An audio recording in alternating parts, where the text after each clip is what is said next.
I don't have a Hello, team builder. hello, everyone. Owen, OG There we Albina. go. My bad, my bad. I heard you talking and I started talking. I was like, oh shit. Yeah, yeah, How's you it going, messed, you guys? messed it Good up. morning. Good morning, everyone. Currently got 6 people in the stream right now, 7 people in the stream. We're going to wait a little bit longer just before it hops up, before it's time to go. But Owen and I are here today. We are the 2 commissioners for BBL Wi-Fi. This is the Ubers League, Paraskelis. Also, how are you? How are you, Irish? This is the Ubers League, and we're running it. We're also the 2 finalists from last season as well. Yeah, what we're Where talking about. Yeah, we both ended up making the finals, and totally not rigged at all. But we're here for BBL season number 9 at Draft Stream. It is going to be a Ubers League, which we made a couple of changes for from last season. This time around, we added a few new Pokemon. We changed up the point system just a little bit, and we'll go ahead and just jump into it. We're going to be going for about 20 to 30 seconds per pick, since there are 16 coaches now, and hopefully get this done in about 2.5 hours maximum. Okay, so without further ado, let's just go ahead and get started with the rules. So first things first, this is a 16-team draft league. Last season it was 12 teams. Now it is 16. There's 130 points for the budget per each team, and there is 42 points for the Uber budget. The way it worked for Ubers this season was we had, instead of a 24-point Uber as our cap, we had a 26-point Uber as our cap, and the Ubers went all the way down to 17-point tier. So if you took a 26-point Uber, you could not get another Uber Pokemon. And 25, you can get a 17, 24, you can get a 17 or an 18, etc.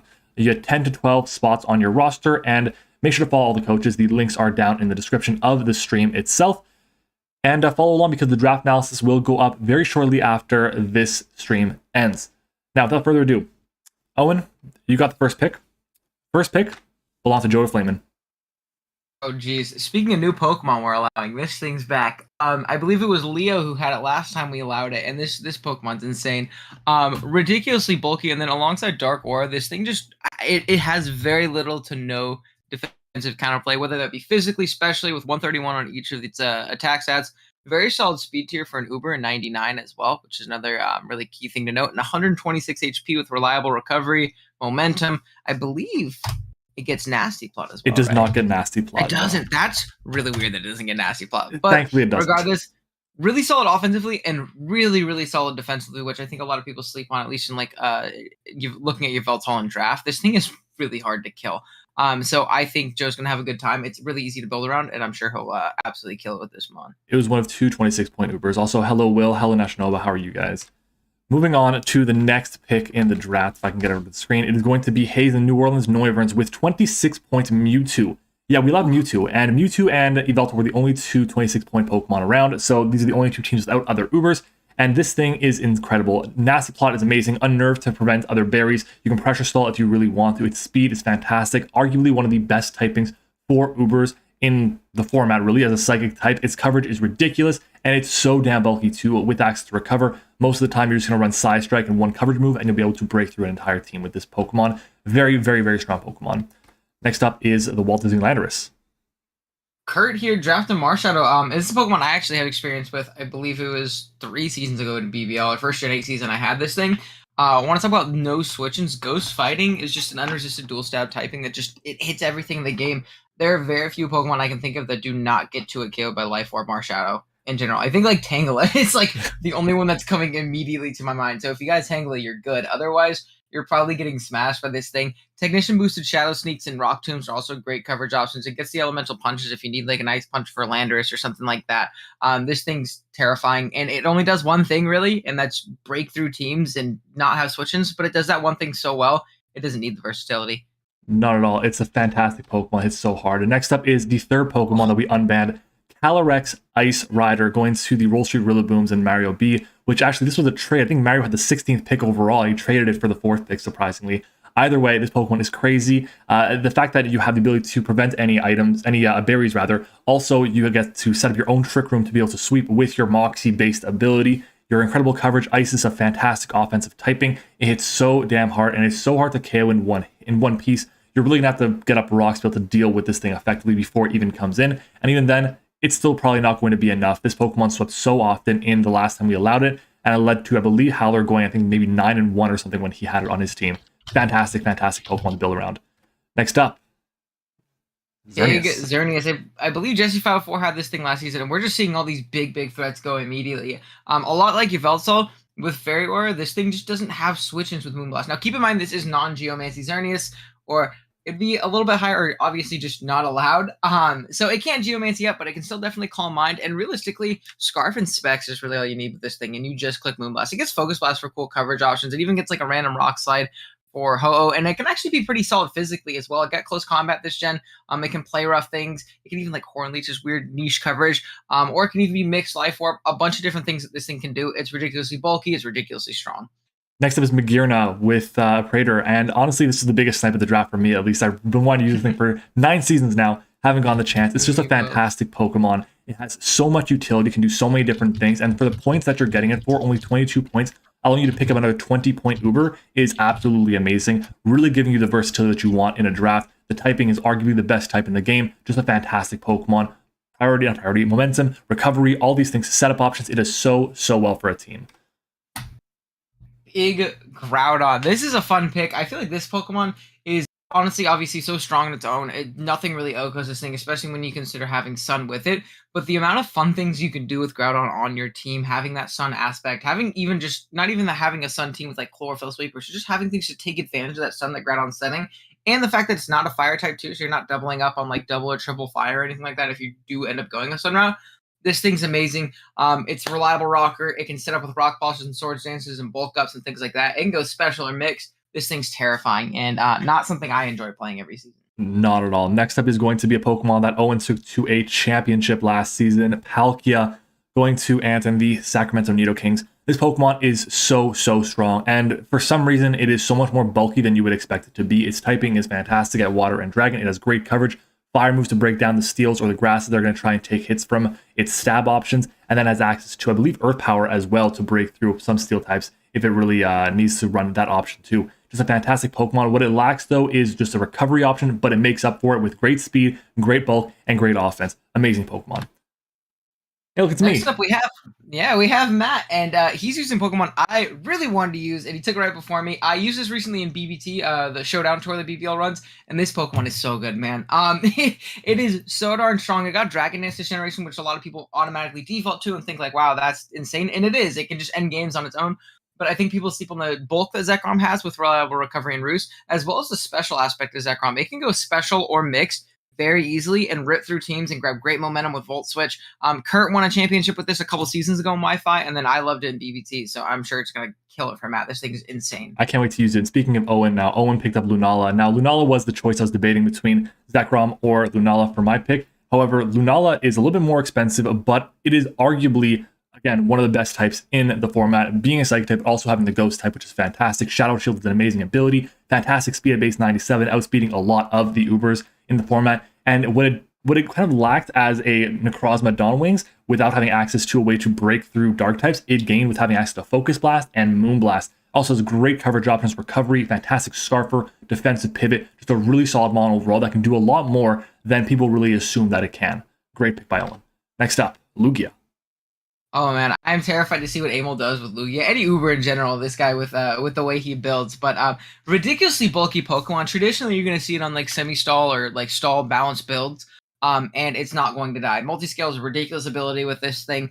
It can throw around, fat toxics and subtoxic roost, a bunch of things. It can Calm Mind. It has an insane speed here, which I think is the best thing about Lugia, is it's so bulky, but 110 base speed is insane for a Pokemon as fat as this thing really is. And if you have good cleric support and a good team around it to cover its very few weaknesses, this Pokemon's just not going to die, even if you do end up going offensive that week. So I'm sure Amel can build a fun squad around this one. Absolutely. Then we have Tony and the Reshiram. Now, Reshiram is really bulky, and you might think is one of the least scary Ubers that we've seen so far.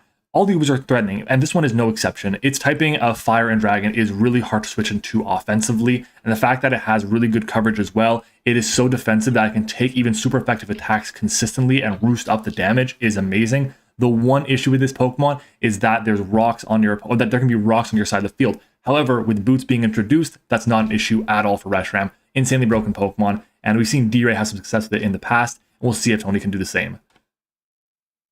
Another Pokemon I have experienced, Tone grabbing Ho-Oh. I grabbed this a couple seasons ago. Another Pokemon, again, just a lot like its counterpart in Lugia, and it doesn't die. It has the best ability in the game in Regenerator, and when you couple that with Heavy Duty Boots existing, it makes this thing so darn hard to deal with. And not only that, I think people think like, Heavy Duty Boots, it doesn't have to take rocks anymore. You can still run with band sets. You can still run with Scarf sets even. I ran one time when I had it. And it's really, really darn solid. Special is great. It got Mystical Fire this gem, what I think is really insane, making it just a special monster. You can Mystical Fire Power Gem mons, and they just will not 2-hit KO due to your massive Spadef stat, which I think is really clutch. And I think if Tone drafts a really good balance squad around this thing, he's going to have a good time. I love this Pokemon when I used it a couple seasons ago. Offensive Poe is so much fun. But speaking of offensive Pokemon, we have Solgaleo, which is amazing. The Pokemon that I took to the finals last season, going to Pat Mac and Sacramento Sandslash. This Pokemon, I have a newfound respect for it. Sunsteel Strike being basically a 100 base power move, steel move that breaks through everything. The recovery this thing gets with Morning Sun, the stat distribution, the speed tier, everything about this Pokemon is insane. It is just a Jirachi that is 10 times better. It provides so much support to a team with knockoff, but also gets access to teleport for momentum as well. This Pokemon has such an easy time breaking through Pokemon, and teams have a hard time of dealing with it effectively. Great pick by Pat. Followed by Jorge. Kyurem, why?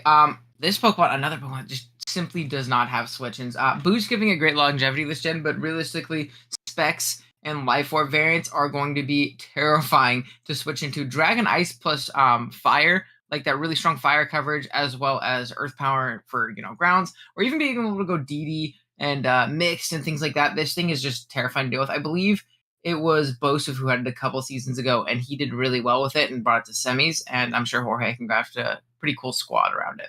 Next up at the end of round number 1 is Tapukoko, the only non-Uber going so far. And honestly, that's a really good strategy to have when you're late in the draft, not picking up an Uber. You don't really need one right now because everyone's already blown basically all their budget. You can wait until the very last pick. But Coco is maybe not an Uber by points, but is really, really strong in this format. Having the Electric Surge to boost your electric type attacks, to break through a lot of Pokemon, having the Fairy typing to be immune to the Dragon stabs of a lot of the Ubers, the speeds here, taunt, all these different things, the U-turn support, all of the defog support is what I wanted to say, is so, so good. Coco is a fantastic Pokemon in this format, even though it is not an Uber.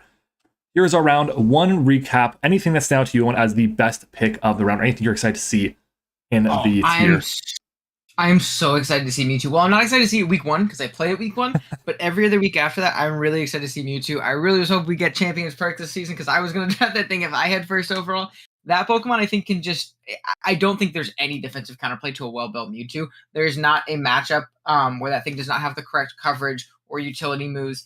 The fact that you can be special physical mix or even like fat stall breaker with Will-O-Wisp like Mew does is insane. I think a good builder with Mewtwo, it's really hard to lose games. And I'm not looking forward to playing it, but I'm looking forward to seeing it. I'm pretty excited to see Veltal. It's the first time we've allowed it in quite a while, honestly, since I think before we went over to Wi-Fi. So it's going to be a ton of fun to see what Joe does with the Veltal. Next up, the wheel for the Illustrious Auroras and Hopeless. Go ahead and cover, Genesect. I just messed up the entire string. There we go, fixed it. So Genesect's great, especially when you grab it at a point where you can secure a solid Uber a little bit later on. We actually typically see it go a little bit more early. Download on top of this thing makes it so difficult to build around and play around, where you have to specifically EV your mons to make sure it doesn't get an attack boost or special attack boost depending on what you are and what you're scared of. And a lot of times people think, default to Scarf, because it is a phenomenal Scarfer. But this thing with a Choice Band and U-turn extreme speed and all that stuff, or even with a Specs, or even just a Life Orb or an Expert Belt, it's really, really hard to deal with. And 99 is a really solid speed tier in Ubers, where most of them hit 95 and 90. This thing is terrifying, and it's a great Scarfer too if you're facing the DD Zekrom. You need something faster than that +1. You run Scarf, Ice Beam, potentially Revenge it after a little bit. Hey, don't really give him any tips against me. Come on now. I'm sorry, my bad. Well, you're already giving him electric. He's already given you electric terrain. I gotta help him out a little bit. Fair enough.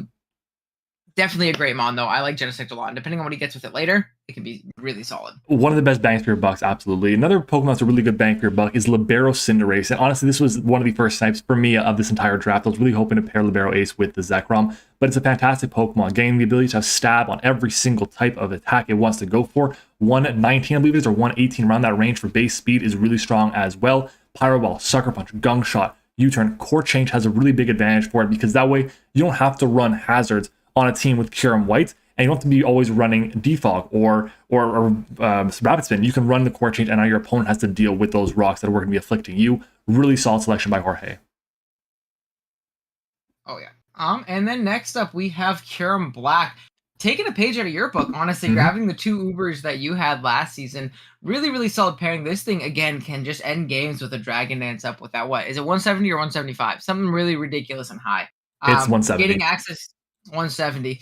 Getting access to Icicle Spear this gen also is amazing. Having heavy-duty boots can be mixed. Physical special, great mod, terrifying to deal with. Next up is going to be Lando T going to Tone. Now, Tone, again, pulling a page out of the playbook, which is going to be drafting a really high point Uber and then waiting on the second Uber because he just can. He's going with the Lando T here, which gets Intimidate support. It forces in Ice type attacks coming your way. It's not weak to Rock type moves like the Ho is. It's not weak to Electric type moves like Ho is. They pair really well together, even though they do share the same flying typing. Tone's going to have no problem dealing with Electric type Pokemon. Next up, we're going to see Tone and our Shifu Single Strike. Tony, excuse me. Yeah, another member of our championship team last season. I think this thing is amazing. It is definitely worth the Uber price point, even if it's not as great as a lot of the other ones. I think this paired with another solid Uber is great. I think it's really cool that Tony also has a dragon that doesn't immediately lose to fairies. Honestly, it beats most fairies with having that secondary fire typing and how damn bulky that thing is and how strong it is. So I think it's a pretty solid pairing with Urshifu. I had it with Palkia last season. It just clicks Wicked Blow in close combat, and that's it. It's a very easy to use, brain dead Pokemon. You click the button and you prosper, and I think Tony will play pretty well with it this season. It's such a fun Pokemon. And next up, we're going to see Urshifu Rapid Strike going. So back-to-back Urshifus going here. And honestly, I'm not going to doubt Amel has anything, but I think Amel could have waited a little bit on the Urshifu Rapid Strike. It does feel a little bit out of place here, but what it does provide is a way to break down steel types that Lugia can't really touch too much. Also gives it momentum to get back into it. And a lot of the Pokemon are going to try and come in and deal with the Lugia, like the dark types, like the steel types, are not going to appreciate Urshifu at all. Moving on is going to be Owen and the Garchomp. Owen, do you want to handle this one because it's your Pokemon? Yeah, you handle this one and we'll skip, yeah. Sure. So the Garchomp here is honestly really, really strong. Again, another Pokemon that has a 4x weakness here that pairs with the 4x weakness that Lunala has to Dark and to Ghost. It's a rocker. It's a great speed tier as well. It can help break through, again, really bulky steel types that are going to try and come in and take hits from Lunala. And in general, a Pokemon with the hazards, with the support with Rough Skin Rocky Helmet, with the ability to set up is really strong. And this is considered an Uber. This is 17 points. Garchomp was considered an Uber by the standards of this league right now. And honestly, it's a really strong pairing. Probably the best pairing you could have had with Lunala at this point in the draft. Mm-hmm. Next up, we have Lando I, yet another Uber here pairing with the Zekrom. Incredibly solid Pokemon. Really, really terrifying to switch into, whether it be in Ubers or in standard draft. Sheer Force Earth Powers and Sludge Waves and Psychic exponentially and Rock Slides. Getting access to Momentum and U-Turn, which is another really, really solid aspect of this, which I think is really, really nice. It has the potential to bully through, Force in some of the things that Zekrom really doesn't appreciate. It can set up with a Rock Polish. It can set up with a Calm Mind. Even a Swords Dance if you want to go a physical variant that week. It's a decent rocker as well. Really solid Pokemon. Next up, we have Zera, and you're going to handle this one again. Go ahead. Oh, yeah, perfect. Sure. So we have Zeraora right here. A lot like what I did last season where I drafted Tapukoko with Palkia. I really think that Zeraora really appreciates Palkia as well. Zera doesn't really appreciate the bulky grounds that typically want to come in on it. And while it can't U-turn like Tapu Koko, if he can make that aggressive double, if he can position that Palkia in when those grounds come in, it's basically a free KO, which I think is really, really important. And Zera also doesn't appreciate fat grasses, which Palkia can force in and get damage off, putting in range of Zera's like Fire Punch or Blaze Kick or Close Combat or whatever that may be. This thing has a phenomenal speed tier. It's great with Boots, Life Orb, Band. It can Calm Mind. It can be physical, special, mixed. Really versatile Pokemon. Really solid speed tier, especially in Ubers. And I think it really complements Palkia well and forcing in things that it doesn't like that it wants in. Next up is going to be Dragapult paired with the Groudon. And you know what? Before I actually talk about the Pokemon, I am so happy for Incog. It has been now 3 years this Pokemon's been out, and he finally gets a chance to draft it. So good for Incog. The Pokemon is so fast. Last season, it was on my team, and we had it classified as a non-Uber. And this season, it is an Uber, and that makes a lot of sense because of how strong it is. We also just reduced the cap for being an Uber this league. But either way, just hits so hard, has the ability to run physical, mixed, special. It can be supportive with screens, Thunder Wave, whatever. And in general, really strong Pokemon that forces so much prep on an opponent's team. And pairing it with a Groudon is really going to be insane. Speed Boost Blaziken here from A-Prater. Terrifying Pokemon. This thing with a speed boost behind it and a Swords Dance just has the potential to end games if you can position it correctly. It gets access to U-Turn for Momentum, which is another really solid option. and it can be physical, special, a bunch of different options here as well. Now, typically you see Magearna go with like a Giratina or a Naganadel or things like that, but I think this is a really interesting option here for April to go with, and I definitely think it's pretty solid since it really breaks through a lot of the fat steals that Magearna won't appreciate. And can take advantage of them, and it can grab momentum even into Magearna with that U-turn like we mentioned before. So really solid Pokemon here, and it's a pretty cool pairing to see with Magearna because we typically don't see it. Next up, the most common pairing with Xerneas in the format, Heatran. Heatran gets access to rocks. It can really deal with a lot of Pokemon that are going to be coming in. It forms an amazing Fairy Dragon Steel Core, and in general, this Pokemon has so much utility in the Ubers format, not necessarily as the best offensive threat, but defensively it does a lot because of its typing. Having Flash Fire is amazing, but again, I just did mention it's not the best offensively, but don't sleep on it because Scarf Eruptions can be really powerful depending on the matchup, depending on the Ubers that your opponent might have. Very solid Pokemon. Rocks, the speed tier at 77 is not bad, and it's just a Pokemon that is going to be pretty common to see at this point of Uber's drafts. We have Hydragon coming here next with the Calyrex. Really great Pokemon. What I believe it's either 97 or 98. I always get it and Urshifu mixed 97. up. But I know it's right. 98. 98. Yeah. Oh, perfect. See, exactly. But great Pokemon Ubers, especially because I think the fact, like I said before, a lot of the Uber Dragons are 90, 95. And having a potential Scarf Dragon that outspeeds those things guaranteed is really, really valuable in a format like this where you're playing Reshurams and, Palkias and Zekroms and all these scary things. It gives them a solid option there. It's a really bulky dark type too. I think a lot of people sleep on the, fatness aspect of Hydragon, the fact that it can be a stall breaker with Life Orb and Taunt and things like that. So really great Pokemon. It can nasty plot Dragon Dance. It's a great mon. Next up is Melmetal. Now, Melmetal paired with the Marshadow is really cool. Marshadow obviously doesn't want to take those fairy type attacks. And while Melmetal isn't the bulkiest on the special side, you can invest very heavily into your special defense, not very much into your HP, and you'll still be able to take many, many special hits while being able to dish out a lot of damage with the double Iron Bashes. It is one of those steel types that does not get access to rocks, which is unfortunate, and its speed is not great. However, the pairing does make a lot of sense. There is so much physical offense already on this team. Teams are going to have a hard time switching in. You better have Intimidate to make it work. Also, shout out to Kurt. He did about half the slides for this, so thank you to him for helping us out with the draft stream. Next up, we have Scizor for Haze here. Wanting to grab momentum into that Mewtwo, which I think is a very good idea. It's also a Pokemon that really breaks through, fat dark types that might want to try and switch into Mewtwo, which they don't really because it's still a Mewtwo. But if they want to try, he can get that Scizor to grab great momentum. Gives him great priority and Bullet Punch with Technician. It can Swords Dance up. It can be fat with Defog if he needs hazard control as well. It can spread knockoffs, and just a great Pokemon overall. One of the more solid steel types in the format for sure. Next up is going to be a Crosma with Joe Flamin or Talonmaster J. And honestly, interesting combination here with the Yveltal. It is a great setup sweeper in this format. It gets rocks, it gets knockoff support. What it can do in general is really solid. And one of the things it does as well is it really dissuades fighting types from coming, which while fighting types aren't going to be doing too much to Yveltal, it's still taking neutral damage from those fighting type attacks, and now they're not going to be doing anything at all to this Necrozma. Sticking up though is the name of the game with it, and overall it's starting to be a really scary offensive core for Joe, especially on the special side, but both these things can definitely go mixed or physical as well. Here's our round recap for round number 2. Owen, anything that stands out to you specifically? Oh man, a lot of really, really fun picks. I'm really excited to see Genesect though. I think it's such a great value pick, like you said a little bit earlier. In an Ubers format like this where we get multiple Ubers, it can just do so many things and facilitate so much offense for your other Ubers or just win games on its own. So I think that's a great pickup here at the start of the round. So what about everyone else in the chat? What do you guys think about the round number 2? What is your favorite Pokemon that was drafted, and which team so far do you think has the best two Pokemon combination? Moving on, though, we're going to go ahead and jump to round number 3 and Aegislash.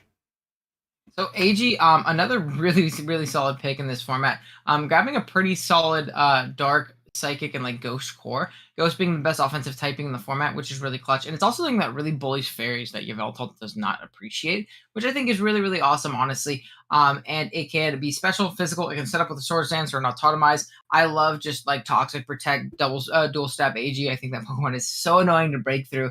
And it's really, really annoying, man. There's not much that Oko's just thinking. If it's positioned properly and it's always in the right form that you need it to be in, it's really tough to deal with for sure. Arguably the best pair with Yveltal in the format. Next up is going to be Zarude. Now I want to take a minute just to show you guys how important it is to plan your picks ahead.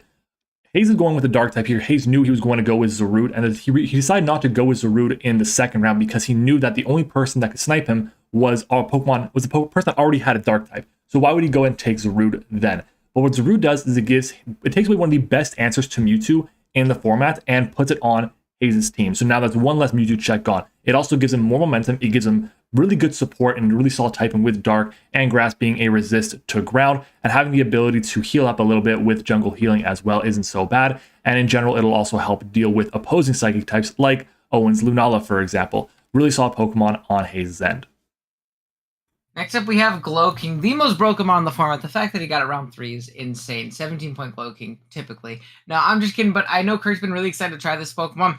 I also used it in BBT with my Zekrom team, and this thing is just such a great sponge. It feels like nothing Okos this thing. It never has a bad matchup. It never doesn't have the coverage that it needs for everything. You can go with AV like you typically see with Future Sight and 3 coverage moves, or you can go with Calm Mind variants, Nasty Plot variants. It gets Slack off for reliable recovery, so it's great with resist berries as well to lure things in, like a Sugar Berry for a Garchomp, and you can Ice Beam in it for it, or something like that. So this Pokemon, I've never seen Glow King have a bad matchup, and I think it's very solid in this team too.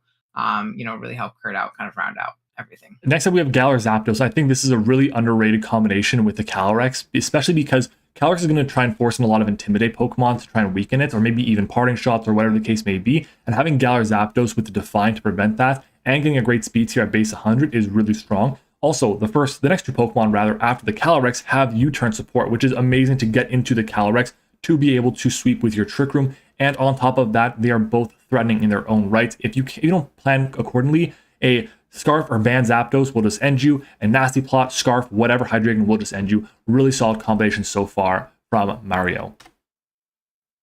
Next up, we have Kamoto here from Razor Claw, getting that Dragon Fairy Steel Core set, grabbing another Rocker, which is really solid in Kamoto. It's a really versatile Pokemon, honestly, and I actually really enjoyed Kamoto. I know some people are iffy on it, but this thing has basically any kind of setup you can think of besides Nasty Plot and Calm Mind. It can Dragon Dance, Swords Dance, Bulk Up, Iron Defense, Autotomize, a bunch of really Clangorous Soul, which is another option, giving it an Omni Boost in exchange for 33% of its HP. That alongside a Throat Spray can be great. Physical Special, really good Fizz Def Wall as well with Body Press. I think that's a really slept on aspect of Kamoto.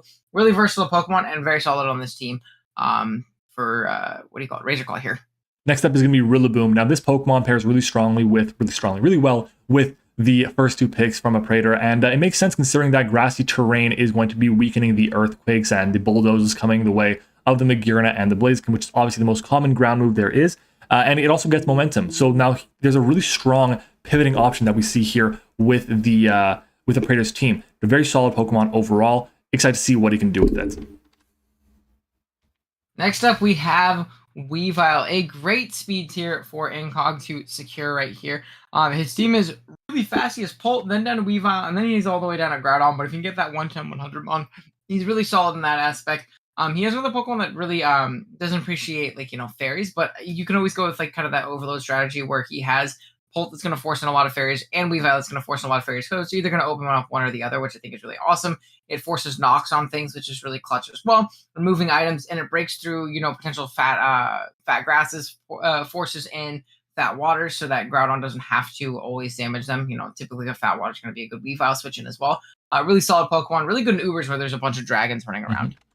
Next up, we're going to see Farah Thorne. This was also on the championship team last season. It pairs really strongly with the Palkia. In general, Palkia being 4 times resisting to the fire moves, and that being Farah Thorne's biggest weakness. This is a really strong combination. All the kinds of hazards that you want, spikes and rocks, having the ability to run knockoff for support, body press to be able to chip down things, gyro ball if really needed, and then leaf seed is also very powerful. I hate this Pokemon, but I can't deny that it is really good in the Ubers metagame. Next up is me. Another great Pokemon in the Ubers metagame. Another great pickup here by Matt, though. I love the Ice Resist that Slowbro offers to your team, especially the slow momentum that Teleport really gives it as well. Considering that your team was very weak to Ice up to this point in Zekrom and Landorus, this is a great patch. It can Trick Room for itself and be OTR, which I think is a really cool aspect. AV Bro is not a bad shout at all as well to kind of pass that mediocre Spidef. And it's just a Fizz Def Wall, too.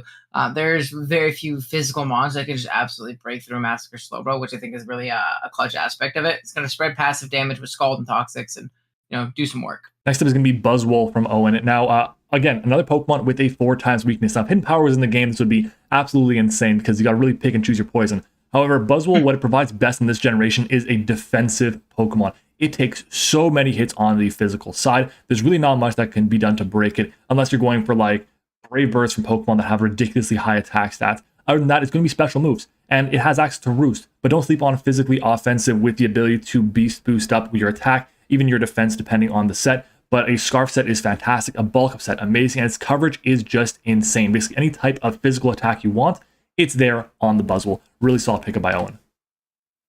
Next up, we have Amel grabbing the Ganondorf. Really, really scary Pokemon. I think this thing is even better this gen than it was last gen. Despite losing Z-moves, I think getting the access to Spikes and C-Spikes makes this thing really, really terrifying, because a lot of matchups there is that one Mon that can kind of stuff the Ganondorf pretty well. But if you can pull like an Ashgran and OU from last gen, for those of you who played that format, and just spike up on the switch and then break through and use your own spikes to break through a little bit later, it's amazing. Dragon plus Poison Stab alongside Fire Blaster's coverage is really nuts. You can speed boost you can speed boost or special attack boost with Beast Boost. You can nasty plot up.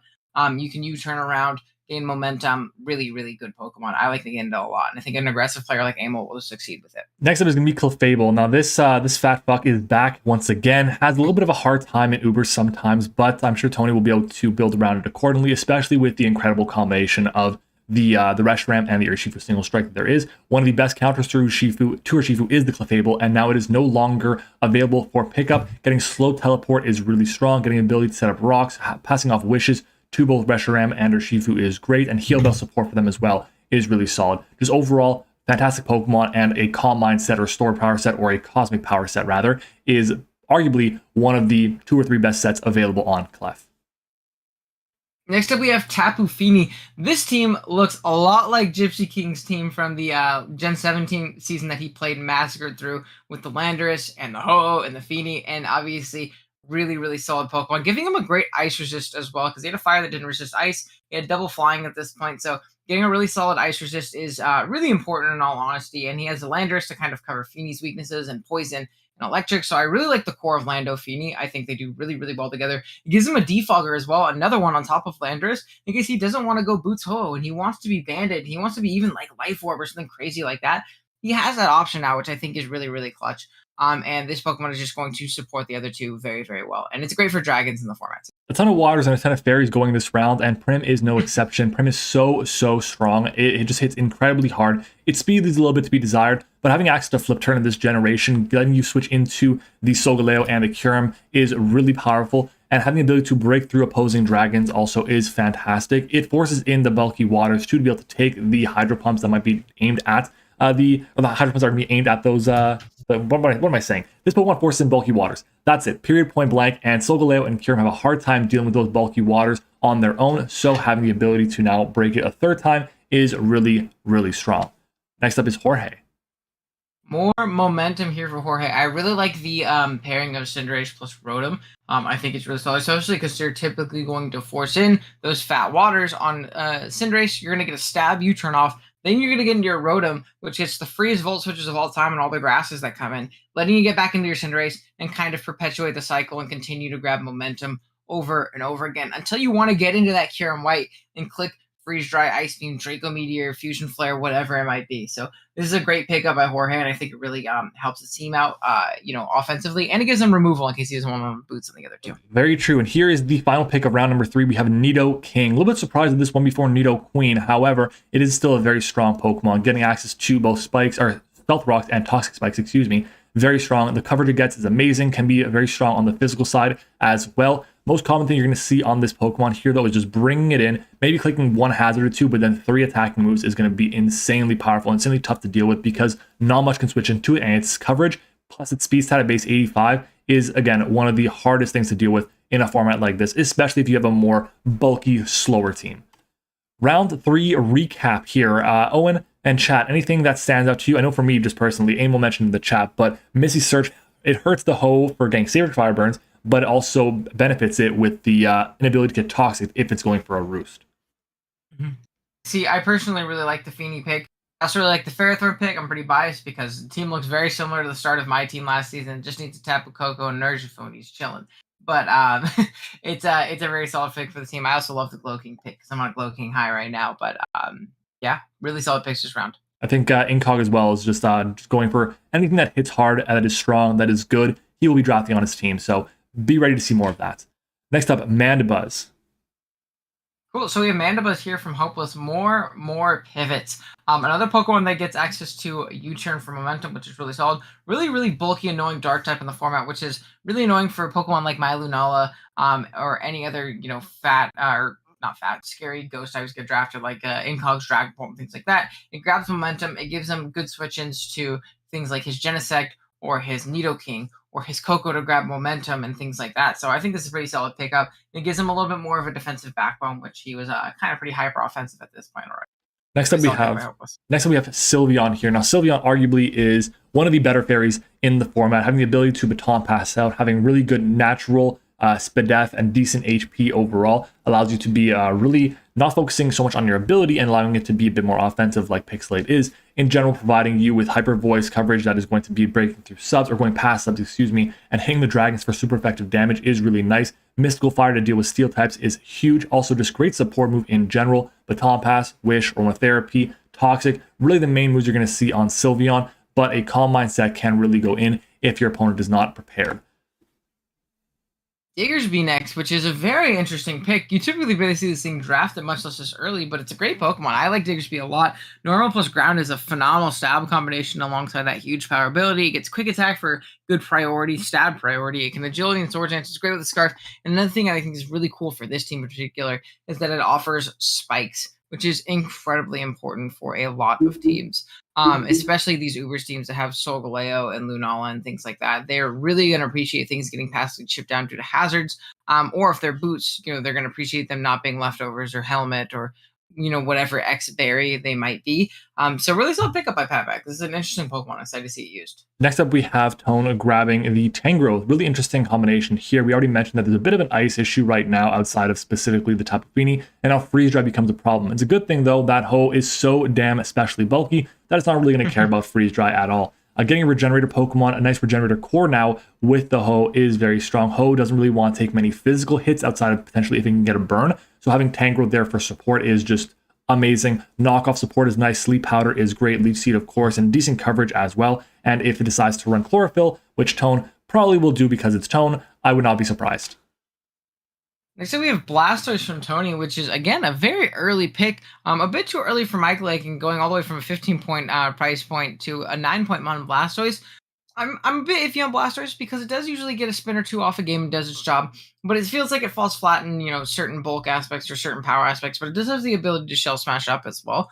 And it gives him a pretty solid ice resist, as he did not have one up to this point, and that's always an important thing to have. And now it's not that his team is particularly weak to ice, but it's always nice to have potentially. And having your bulky water is important. You keep it healthy with Wish Clef as well. I think AV Choice plus Wish Clef could be pretty annoying for some teams potentially. But yeah, decent pick by Tony. Maybe a little bit early though. Next up, Amil's back with the Rotom Heat this time. Again, another pivot. There's 3 of them now with Lunala, the Lugia, and just insanely fat this generation, especially because of the heavy duty boots, the prevalence of steel type Pokemon in the generation as well. All in all, just the fact that it is immune to ground type moves as well is very good for the Naganadel. The fact that it resists fairy type moves is huge for both the Urshifu and Naganadel. It provides so much support for this team with Light Screen Reflect, and of course giving the ability to get Will-O-Wisp, Thunder Waves, and Toxic Soft. That trifecta is really strong. Owen's next. Owen picked up Togekiss. Okay, and first of all, you better not bring that against me. I'm not dealing with that kind of shenanigans that you're going to be running with that. But it provides a defogger, which I believe at this point your only defogger was Lunala, which you don't really want to be doing because it has, Shadow Shield, which is basically multi-scale, gives Owen a fairy type to be able to handle opposing dragons, which at this point he did not have a resist, and also gives a ground immunity, which, again, there is a resist in the Buzzwole, but you don't want Buzzwole to be forced to take any attack that you want to be sending out there. Having support that this Pokemon provides with both Baton Pass and then Wish and Heal Bell support as well can be very strong, but mostly Thunder Wave support for this team is going to be absolutely critical to be able to wear down opposing teams with the powerful, speedy Pokemon like the Lunala and the Garchomp. Next up, we have Matt with Incineroar, yet another pivot, which is really solid. I like the Slowbro plus Incin core a lot, honestly. Incin being really solid on that SPDF side, especially when invested, and not having to worry about rocks potentially this generation. the access to heavy duty boots is really, really clutch. It also gets Intimidate, so it's not just, one trick, Spadef pivot. It can be really solid offensively. I think a lot of people sleep on like Swords Dance, really fat Incineroar, and it is so hard to switch into. I don't know why in particular, because it's decently strong. It's not the strongest Pokemon in the world. It just feels like no teams really have sufficient like pivots and answers for Incineroar defensively. And I think it's just the ability to spread those stab knockoffs on everything, and then just U-turn out, parting shot out, or throw off a big flare blitz or something like that. This Pokemon is ridiculously annoying. One of the Pokemon I like playing the least in draft, and Matt grabbed it here, and it's really solid with the slow, bro. Next up is the Swampert. You can go ahead and talk about Swampert. Yeah, so again, very similar to my team last season, because I had Seismitoad, he's got a Swampert. I actually like Swampert a little bit more on Ant's team here, though, than the Seismitoad, because it offers a good momentum in flip turn, which I think is really, really clutch with a team where you have Zeraora and Farah Thorne, and the Palkia and things like that. Getting free switch into those Pokemon is going to be incredibly clutch, whether it be setup hazards or breakthrough teams. Swampert is just really reliable at what it does. It gets up rocks and it pivots around. I like AV Pert. I think it's really solid as well. It can be bulk up as well, which I think is a pretty fun set. Physical, special. It can spread toxic and protects. I've seen sub-toxic Swampert 6-0 some teams as a pretty fun little niche set. It's a great Pokemon though, and I think it fits in its team really well. Next up is Incog with Celesteela. Now, like I said before, he's just grabbing what are the best Pokemon he sees available. This thing is really strong. It forms an amazing core with the Dragapult and, of course, with the Weavile as well. And then there's just, a Groudon on top of that. This team, in general, hits so hard, has so many options, both offensively and defensively, and basically anything can be physical or special outside of Weavile. The only thing it really lacks right now is a more consistent rocker than Groudon, and I'm sure Incog is going to be able to pick that up down the line. Fantastic Pokemon, fantastic ground immunity, really, really solid pick from him. Next up, we have Zapdos from Ape Raider, and I actually like this pick a lot. I think that Zapdos is a phenomenal pairing alongside the Rillaboom, and especially the Blaziken as well. You typically see Rillaboom Zapdos as like a wheel pairing in standard draft outside of Uber, so I think it's really cool that he was able to get them around 3 and 4, on top of having 2 Uber Pokemon that also appreciate their existence. Which is great. Rillaboom's typically going to force in a lot of flying types, though, and whether or not you knock or U-turn is on you, but having Zapdos as an option to either get in for free and click a button and U-turn or Volt Switch, or to come in just click an attack move like Hurricane is really, really solid. And again, this entire team is just momentum. Volt on Magearna, U-turn on Blaziken, U-turn on Rilla, and then U-turn Volt on the Zapdos. This thing is really solid on this build, and I like it a lot. Next up, a little bit of a reach here, in my opinion. Alakazam going to Razor. Now, obviously, this Pokemon has a lot of utility, having the ability to run a Focus Sash with Magikarp, so you can always get a guaranteed hit off.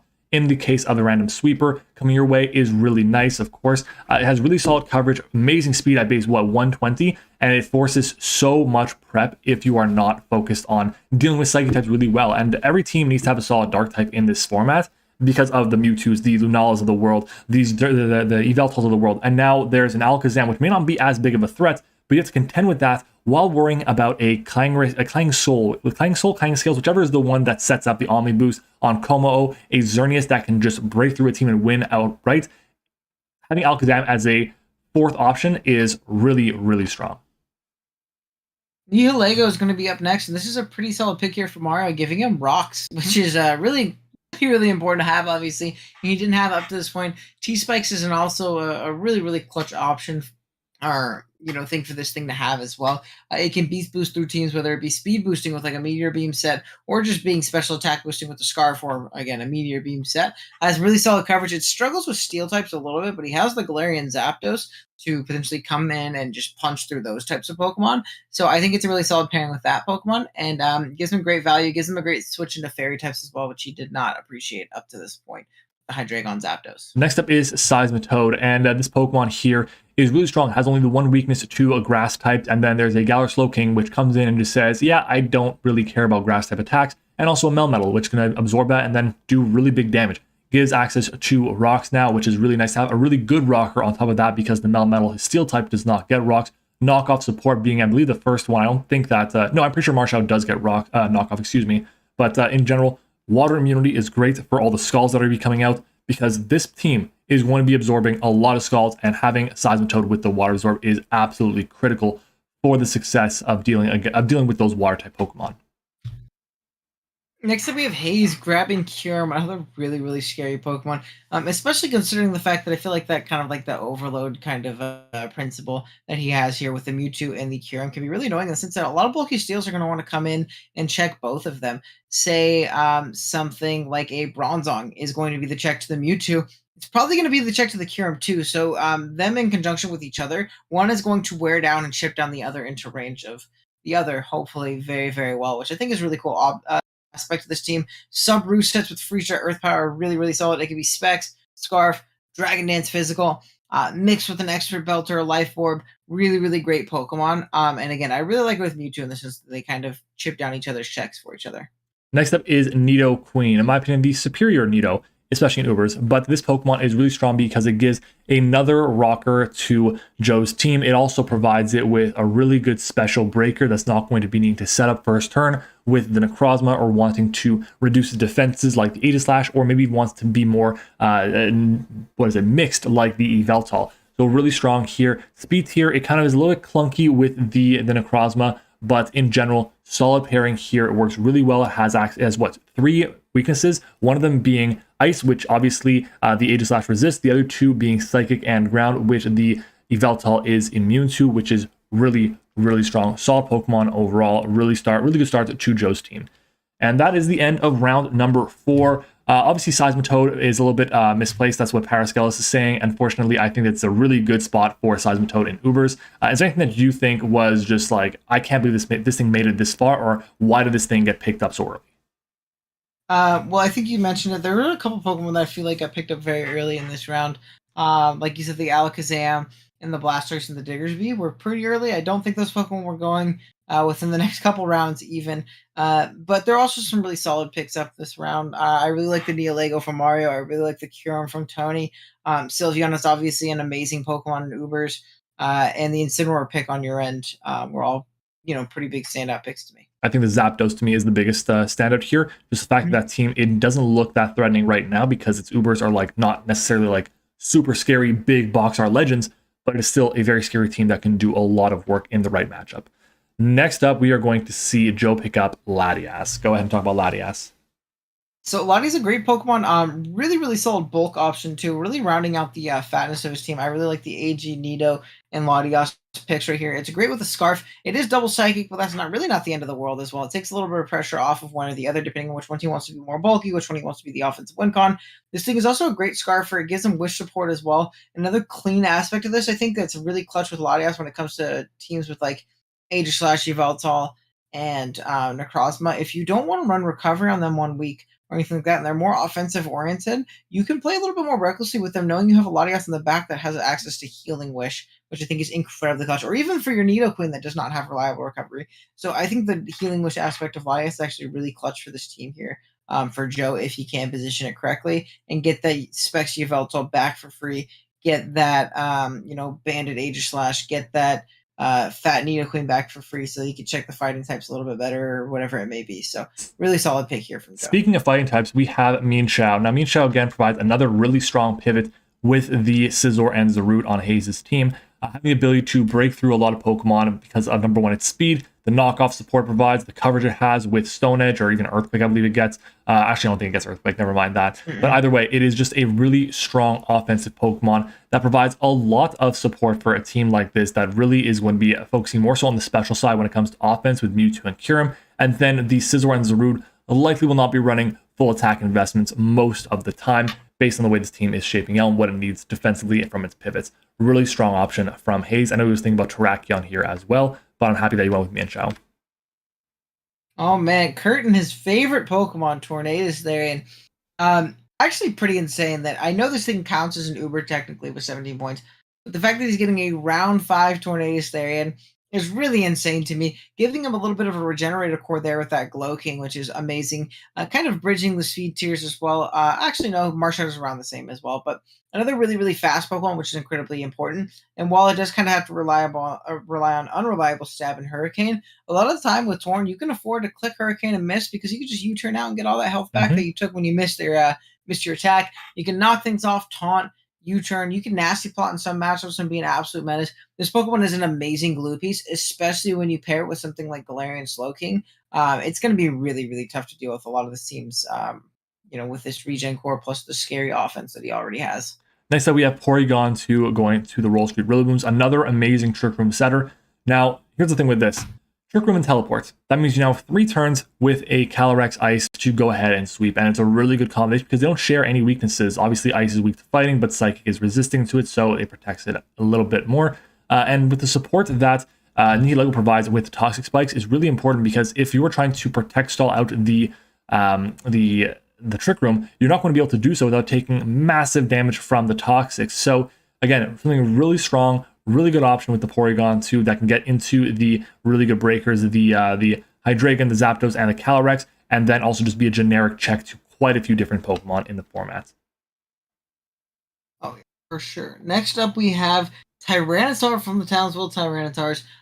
Pretty interesting Pokemon to go right here, but it's a great Pokemon nonetheless. I love T-Turn Ubers. I had it on my Ho-Oh team a couple seasons ago. Great Spadef, Wall, and Sponge. Really solid offensively too as well. Bantar is so darn hard to switch into, especially in conjunction with his bulk. It has a pretty mediocre to bad speed tier, but I think it makes up for it in versatility, whether it be with an AV, a Band, a Scarf, Physical, Mix, Special, being a great rocker, spreading T-Waves and Toxics and things like that. Great glue piece Mon. It's a bit interesting on this team. But I think he does have, decent amounts of answers for fighting types, whether it be offensively in Xerneas and Alakazam or just defensively in Xerneas. But pretty interesting pick there. Next up, another really powerful Pokemon going to a Praetor's team in a Latios. Very strong offensive Pokemon, especially from the special side. Powerful Dracos, Mystical Flyers, Aura Spheres, Surfs, access to, what else is there? Thunderbolt, Ice Beams, all these great moves. Setup options with Calm Mind and Agility. Agility Weakness Policy is one of the best Latios sets around. And the fact that it's weak to U-turn really means that Pokemon are going to be going for U-turn on the potential agility, and then it's just, well, GG's, a really strong option. Defog support as well, meaning that the Zapdos doesn't have to run it all the time. And again, just another Pokemon that really helps out the what is that thing called? The Magearna, by being resisting to all of the super effective types against it. There's my boy Salamence. I'm glad I get to talk about my favorite Pokemon here, my mascot. Amazing Pokemon. Getting access to physical flying stab this generation and heavy duty boots made this thing be a much more reliable sweeper in my opinion. It does miss out on Z moves, but having that option is really important. But I think a lot of people kind of sleep on the fact that this is a really good DD sweeper, Moxie sweeper as well with like a Scarf and things like that. But the defensive utility that this thing offers, if played with correctly, is immense. It gets Wish and Roost, which is a really cool aspect of it. And it can be really solid from the special side, getting access to Hurricane this generation, getting access to Air Slash as well. So giving it special flying coverage is really, really clutch. It gets Flamethrower for steals and Dragon Stab, and it can spread Toxics and things like that. So I think this thing has a lot more defensive utility than a lot of people give it credit for, which I think is really solid on a team like this, passing Wishes into things like the Groudon, things like that. Now, he doesn't have an Ice Resist up to this point. He only has the Selly. So that's a little bit scary. And the Double Dragon is definitely interesting on a team like this, but it's definitely not bad. You really say does not have an Ice Resist when there's a whole ass Weevil out there. What are you talking about? Oh, true. Next up is Galar Moltres as I smacked my knee on my desk. I'll apologize for that, everyone, for the big bang. But we have the Galar Moltres, which is an amazing pivot. Once again, another pivot on this team. That makes 3 of them. A Pokemon that has a lot of good utility. It is bulkier than the Mandibuzz, I believe. Just sucks that it doesn't get any form of recovery outside of rest. Can be a demon offensively with the ability to get up a boost with Agility, Nasty Plot, and Berserk. Its coverage is really suspect, but it kind of does exactly what you need it to do, which is going to be Fire Wrath, Air Slash, or Hurricane, and then like U-turn. That's really pretty much all it gets. That's all you really need for this Pokemon. It's really hard, offensively great, defensively great as well. Speed is solid at base 90. I believe the Palkia is base 100, if I'm not mistaken, right? Around that range, or it's 90 as well? I was getting mixed up with that. It's 100. So again, 100 down to 90. Really, really solid. Next up, we have Tarakion from Madoji. Who would have thunk it? It's going to run Stealth Rock and Rock Blast. That's it. That's all we need. But really solid Pokemon here. So another Breakthrough Fat Darks for Slowbro as well, which it really doesn't appreciate. Gives him another solid Knock switching around that Slowbro. things like that as well. Getting that justified boost, making people kind of think twice about wanting to click that. It's a great Scarfer, great rocker, great with a band. I think band Tarakion is probably its best set, at least in my opinion. Not much switches into rock plus fighting. I think the only thing is the Aegis line that doesn't like resist both stabs or is immune to both, that kind of thing. So really terrifying to deal with. It can Swords Dance, it can rock polish, a bunch of things like that. And a very solid 108 speed tier as well, which is something a little bit faster than that Landorus, which the team was pretty slow up to this point. So it's a good pickup. Yeah, the team was definitely pretty slow. We can move on to your team and talk about Drapion. Now, Drapion getting access to number one, being a grounded poison. Absolutely huge for a team like this, which does not want to be taking poison or toxic spikes on its Lunala, breaking a Shadow Shield every time, and on the Garchomp and Buzzwole, which want to be a bit more bulky at times. It also is a dark type, which is great because it means that now Psychic type Pokemon aren't going to be having a field day against Owen's team. On top of that, it only has the one weakness to ground type Pokemon. But wait, there's a Buzzwole and there's a Togekiss, two of the best answers to ground type Pokemon. So overall, really, really solid Pokemon to pair here. Offensively, it can be strong. It's not the strongest in terms of base stat total, but with a Swords Dance up and the coverage it has, it can be really powerful. If you're running Sniper, that's one thing. If you're running Battle Armor, I believe it's the other one that it gets to prevent crits. That is another, and in general, just what it provides for a team as being that grounded poison and that dark type is so important.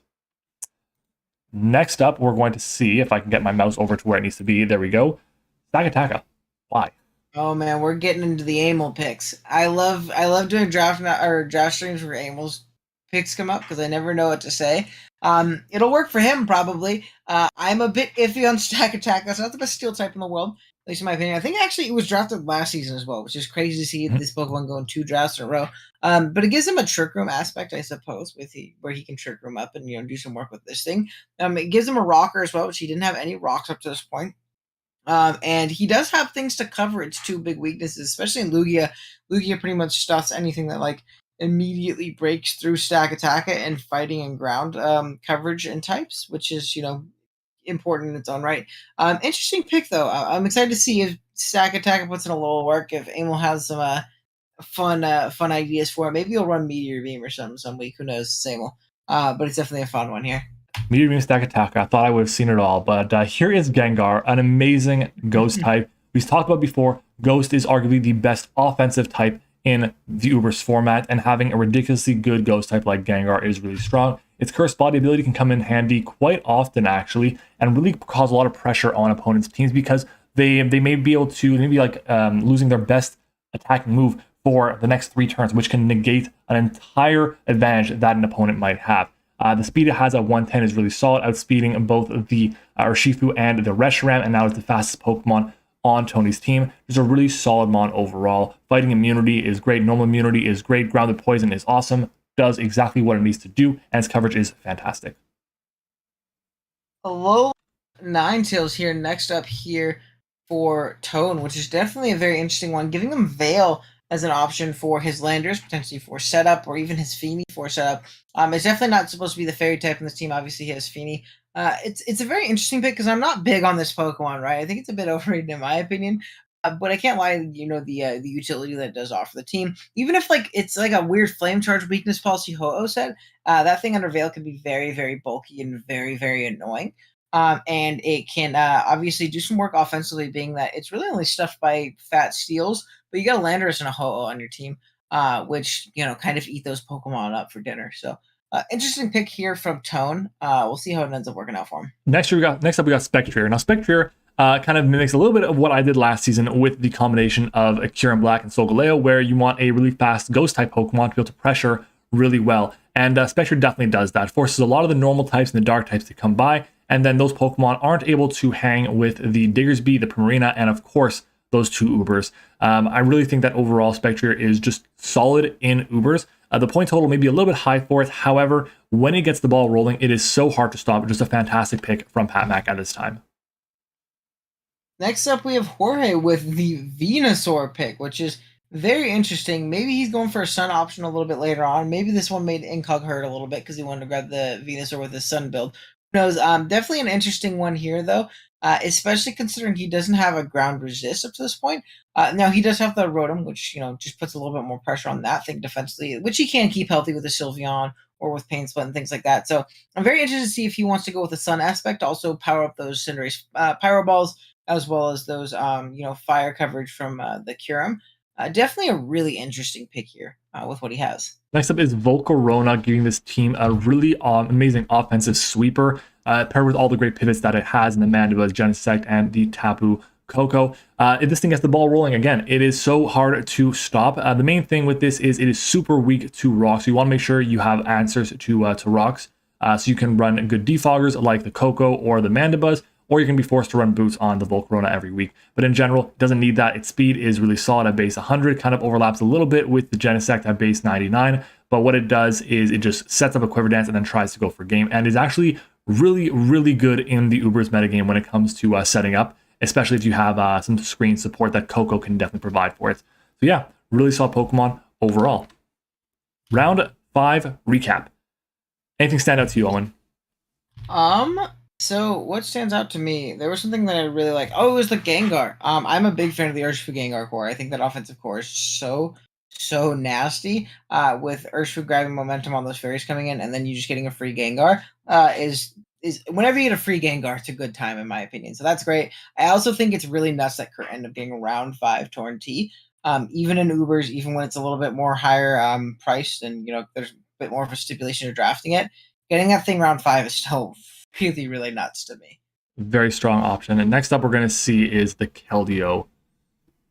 So Keldeo here for Patmac. This is a Pokemon, or not Patmac, sorry, for Hopeless. This is a Pokemon I really, really like. It gives him a good speed tier as well, getting him something in between the Volcarona and the Tapu Koko, which is great. It grabs momentum for his team, so even more momentum. I think there's only technically one Pokemon on his team that cannot grab momentum by traditional means. I guess it could eject pack superpower, but that would be terrible because that item sucks. Hey. Addison is in chat, okay? Don't be talking like that. That's exactly why I said it. But it does force in fat grasses typically and fat waters, which I think this team really does kind of punish and bulky with Tapu Koko, Genesect, Nito King, the Volcarona, fun things like that. And especially with the Uber that I think he's going to get a little bit later on, kind of based on what his team is. At this point in the draft, we kind of already all knew what Uber he was going to get.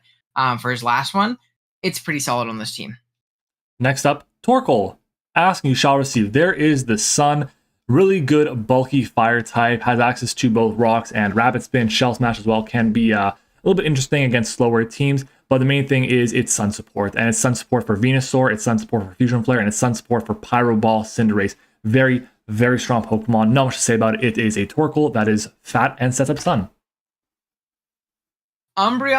Next up here from Patmac, a little bit more of a passive Pokemon in my opinion, but he does give him good wish support into this team that really does appreciate it with things like the Primarina especially, and I think Prim plus Umbreon is a pretty annoying defensive core, and I think getting a really bulky Dark on this team is important when your normal type is Diggersby, so when you face the Lunalas or the Dawnwings, if that ends up getting drafted or something like that, you're not automatically losing the game to those offensive ghosts, which I think is really important. So despite its passivity, it gives him Heal Bell and it gives him Wish and a good Ghost Resist. So pretty good pickup here by Patmac. Next up is the second Uber on Tone's team. That's going to be Mew. Really, really solid answer to a lot of the weaknesses that this team might have had. And it gives it a team that has an ability to be a bit more, I guess, what's the word I'm looking for?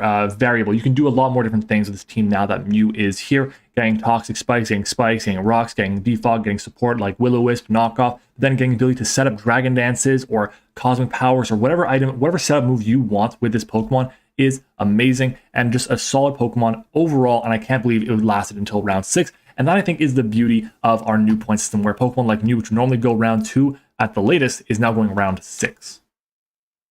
Very interesting. Next up, we have Skarmory here from Tony, and I really like the hazards aspect that this thing gives his team in conjunction with Reshiram and Urshifu and Gengar. It's a really, really solid option for this build. Pretty solid defensive Pokemon as well with the Clefable, so it gives him a good, solid, bulky steal. It's going to let Clef be a little bit more Spadef in a lot of matchups, which I think is really clutch when you have a lot of these big, scary dragons running around. It's probably going to be, the side of the defenses it wants to spec into. And yeah, I'm not the biggest fan of Skarm, but it getting body press as well is a really cool option. And it's going to kind of just set up spikes and rocks for this team. And, even remove hazards if he needs to, but he has that spin option in Blastoise, so you typically won't really need to. So really solid pickup here by Tony. Oh, Emil. why do you do this? Why do you get Sableye round 6 in an Ubers League? Like, yeah, it has one weakness to Fairy, and you have like a Rotom Heat and a Stakataka, but like, come on. It's a Sableye. It gets Prankster. It gets Prankster Trick with like Lagging Tail. It gets Prankster Recover. It gets Prankster Will-O-Wisp, and that's basically all it does. All right, like it's a dark type. Stall. He's not running Prankster. He's running Stall. Sableye. Okay, there you go. Stall Sableye, and then he's gonna go for like entrainment to transfer Stall over to the opponent. That's what he's gonna do. True. Owen's up next. See, Aim will come up with some sauce. He'll come up with some sauce. He will. And Owen, so let me ask you this: have you been sniped so far? No, not once. Not once. Metagross is here, and it's starting to see why this team is one of the scariest teams in the draft, because Owen hasn't been sniped at all. He's gotten his first pick for they wanted for all the different things, which is great.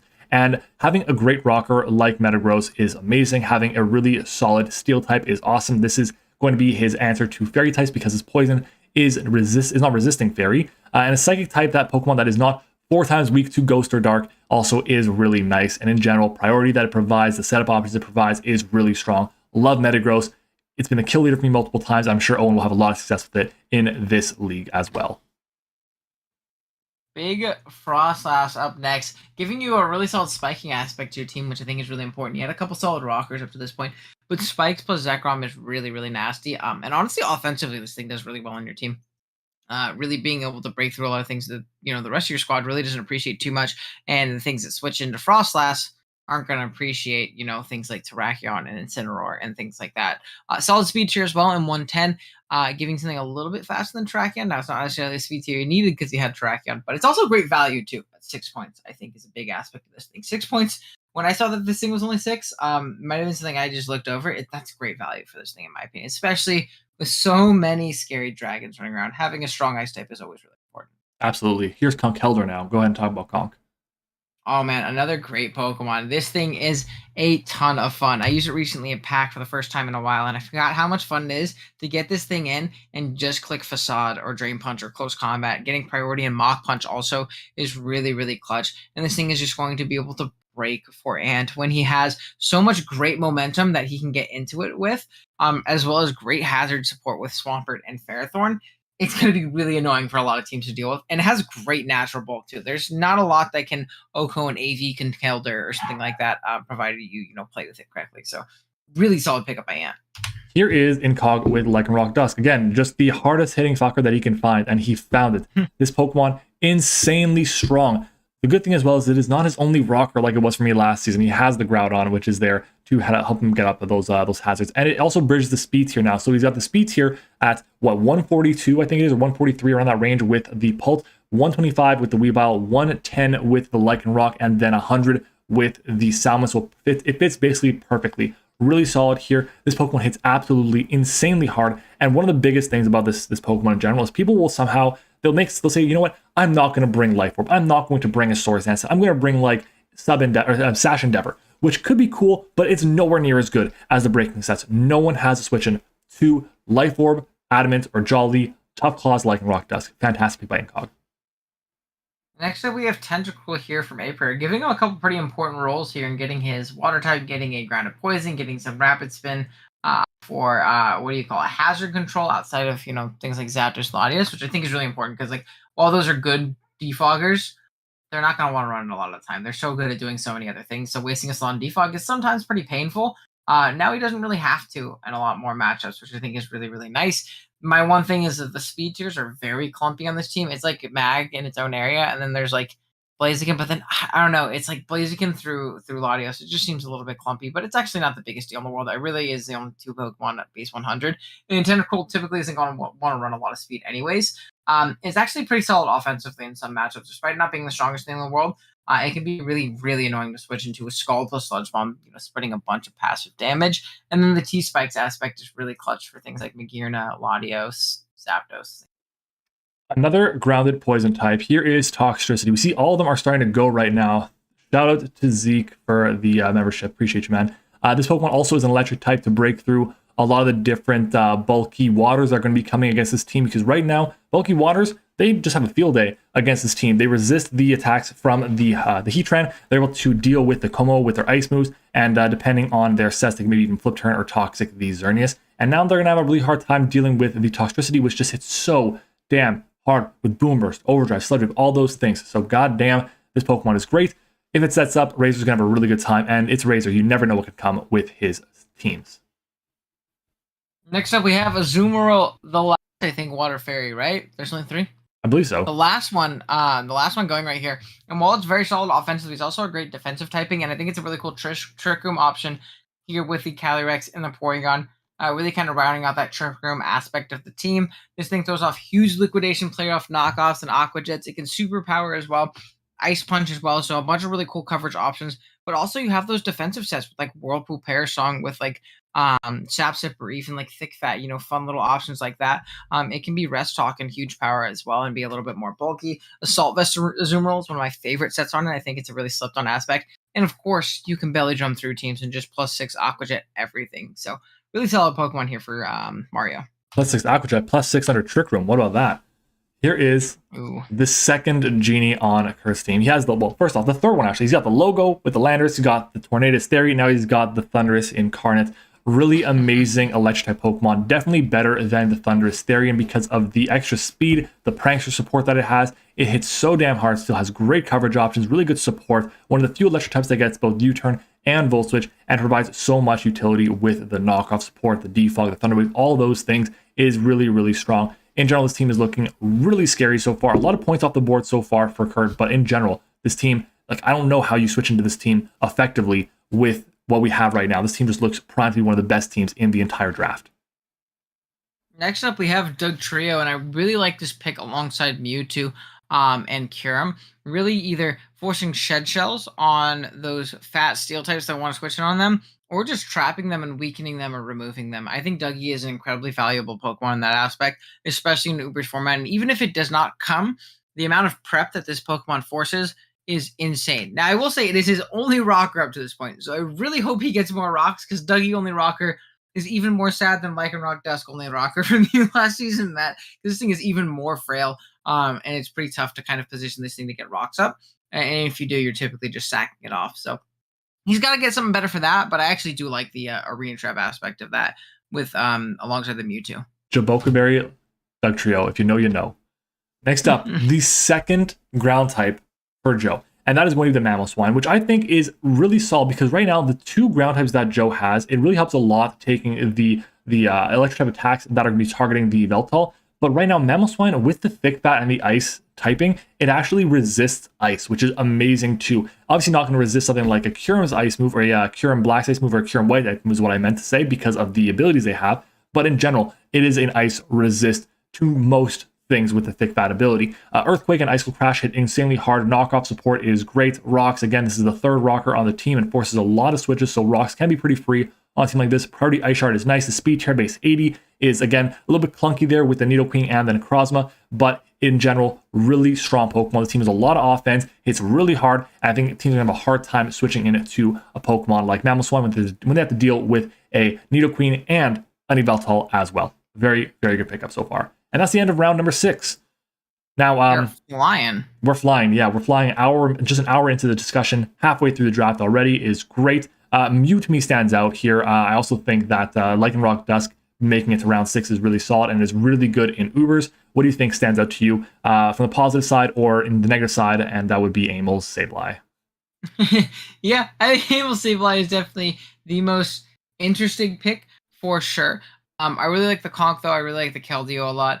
And I think it's cool that Jorge ended up grabbing that Torkoal, and he has that Sun aspect, and he didn't just draft regular Venusaur. I was a little bit worried there when I saw it go first. But I guess it makes sense. You probably want to grab the Abuser before the Setter, being that the other person already has a Setter. You want to secure that Abuser, first. So it's all a pick up by Jorge there, too. Next up, Joe's back with Slurpuff. He has his fairy type. Now, at this point, there weren't a lot of fairy types left in the draft. As typically it ends up being so, there's always like 4 or 5 people who don't have a fairy left, and it's like round 6, round 7, and they all kind of scramble for the Slurpuffs and Aromatisas on the board, which aren't the most reliable bulky fairies, but I think that this offers a lot of offensive utility to his team as well, whether that be through Sticky Webs, whether that be through a Calm Mind variant like Calm Mind Cotton Guard, or whether that be through a Belly Drum variant, potentially winning the game on its own. This team has a lot of like modes in which it can win with, whether it be with Yveltal, Necro, AG, Lottie, and then now this Slurpuff, which I think is a pretty interesting aspect of it. There's a lot of ways to set up and win the game on this squad right here. And despite Slurpuff not being the most bulky thing in the world, it usually checks the things you need it to, while it might be forced into a lot of Wish Protect turns because of it. And it offers a lot of utility on the offensive side.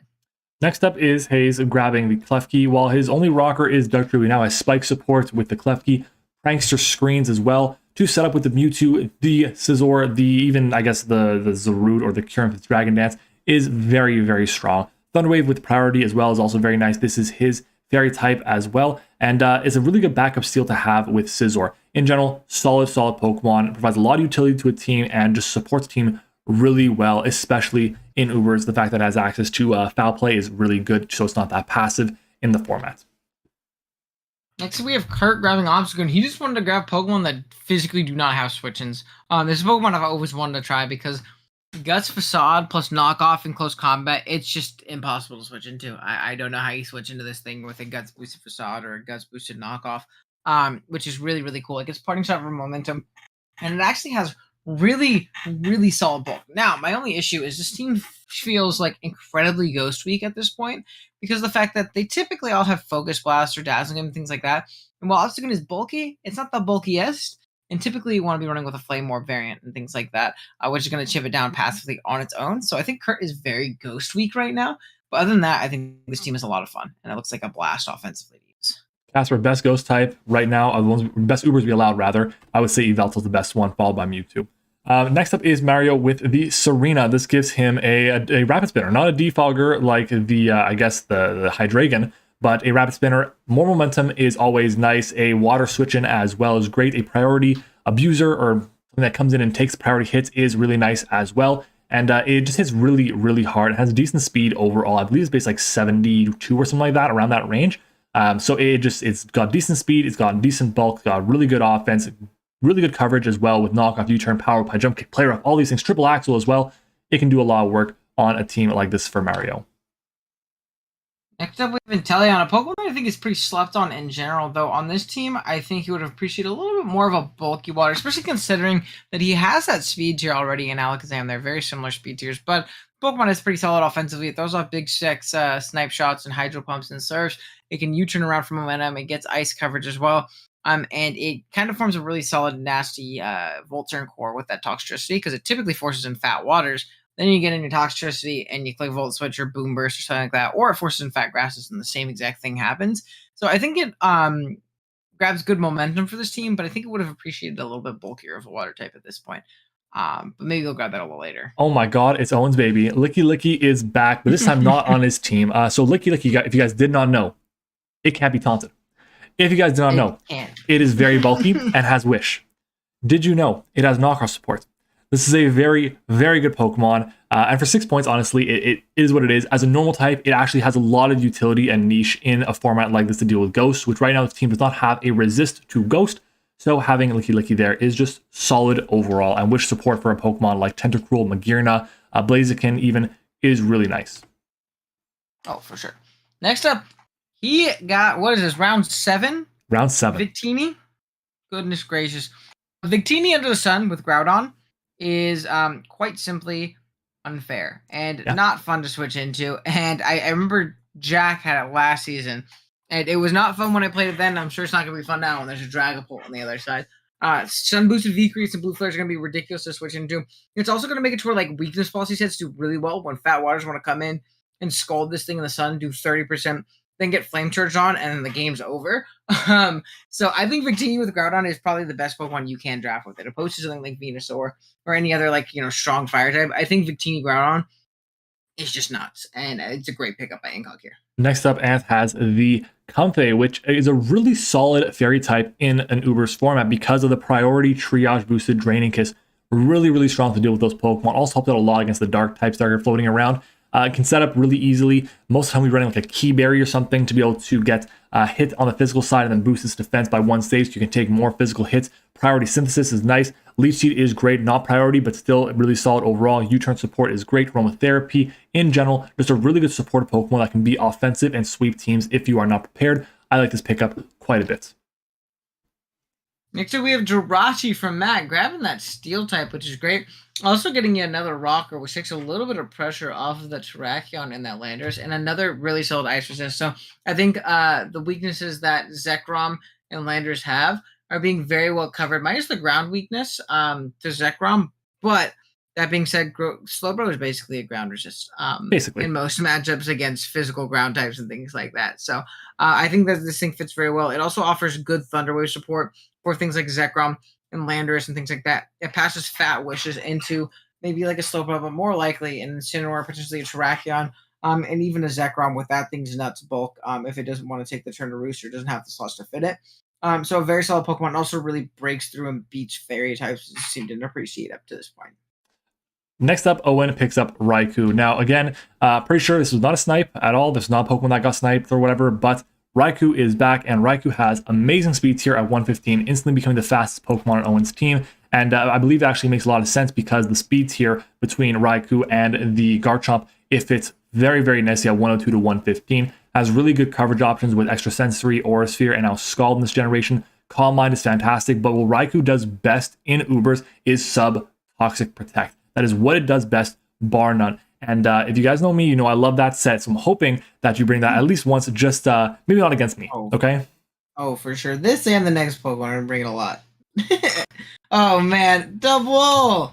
He's back. What is he doing? This is an Amel team through and through. Now, Amel's used this before. I remember week 1 APA, he like 6-0 D-Ray with a Swords Dance, Agility, Protect, Last Resort double.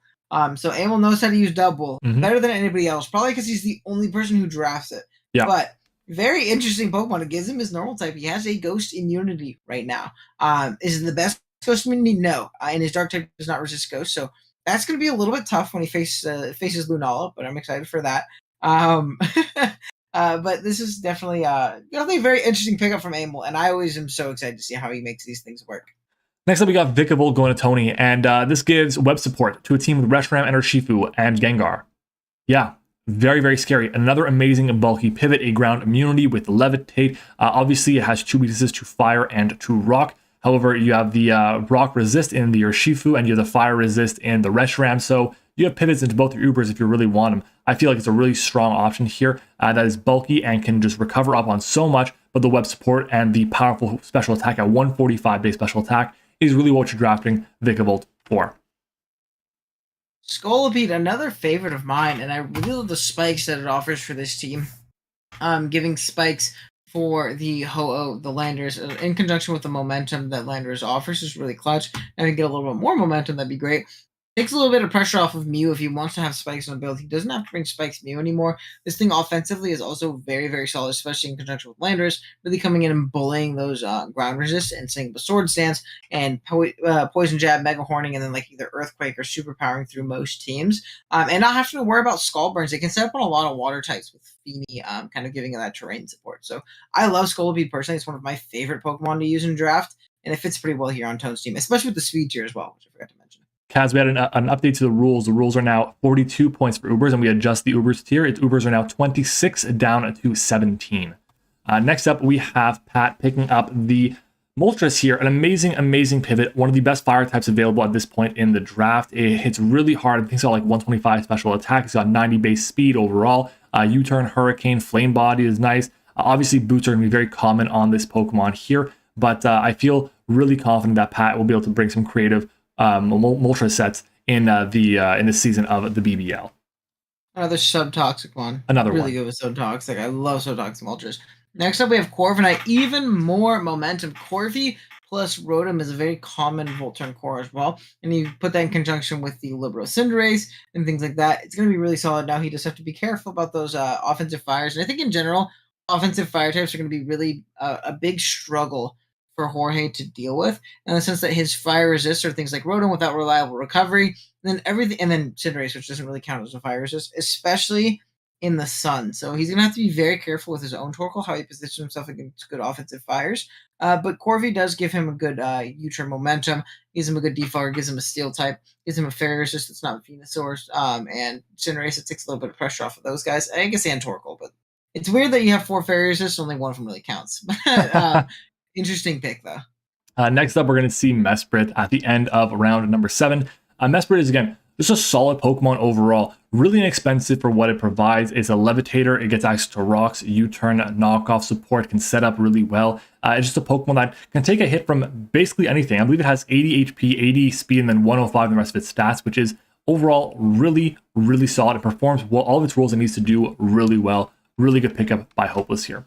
Round number 7 is done. And I'll be honest, I think the Klefki is what stands out to me just as a really good support Pokemon. We are going to see here a lot of mid-tier Pokemon getting picked up outside of the ones from the Victini and the Jirachi. My favorite was definitely Victini this round. I think that thing is just so terrifying to deal with under Sun. And I haven't looked ahead that far on my schedule. I really hope I don't play Incog. Don't want to play Victini Sun. Yep, I don't think anyone does, and I play in week 4, so just super. Anyone else in the chat, let us know what you guys think is looking like the scariest team so far, or the scariest pick from this current round. Moving on. Dino. Oh, baby. Such a good bulky normal. Like, the epitome of, like, low tier value to me. This thing with regen and wish and knock and encore and T-wave. Now, it is a little bit kind of taunt fodder, which I think you have to be very careful about when you have odd. But, having that reliable wish into, like, everything in this team that has no reliable recovery outside of Mandy, Volk, and Coco. And a lot of times, Volk and Coco don't want to roost or run roost. So having that option with the Audino is great. And Healing Wish. He has double Healing Wish, which I think is incredible with a team with Genesect and, again, Nito King and Keldeo and things like that. Being able to use them early, break through, play a little bit more recklessly with them, and then just Healing Wish them up later is incredibly valuable to me. So I like the Audino pick a lot here, and it makes it where Ghosts aren't all too scary against a team with Mandibuzz versus Audino. Plus Audino, sorry. Next up is Jorge once again, and this time with his ground type being a Mudsdale, which Mudsdale as an Uber counter is really good, especially against physical Pokemon. They really have to run mix to be able to break through it, because after 1 or 2 hits, this Pokemon is really hard to take down the physical side because of the stamina ability. Runs rest for recovering itself back at the full, but also gets the support from Sylveon for Wish, but also at the same time, it can Heal Bell off the sleep from the rest, which is really nice. It's just a solid Pokemon overall that gets a lot of utility with the rocks, gets really powerful Earthquakes, Body Presses, Heavy Slams, all those things, and can take hits for days, even super effective hits if it gets enough boosts off. So I like the pick from Jorge. Next up, we have this from Pat Mac. Very interesting pick, because up to this point, you see he doesn't have a ground resist. He's a bit edge quick weak in my opinion. Very edge quick weak in my opinion. So maybe a different grounded poison and a bulkier grass would have been the move, or even like a bug later on could end up fixing this. But it does give him a grounded poison, which I think is really important on a team like this that really does not appreciate T-Spikes with the Prim plus Spectre plus Umbreon, which is really, really important in my opinion. They can spread spores around. It can Sludge Bomb and poison things.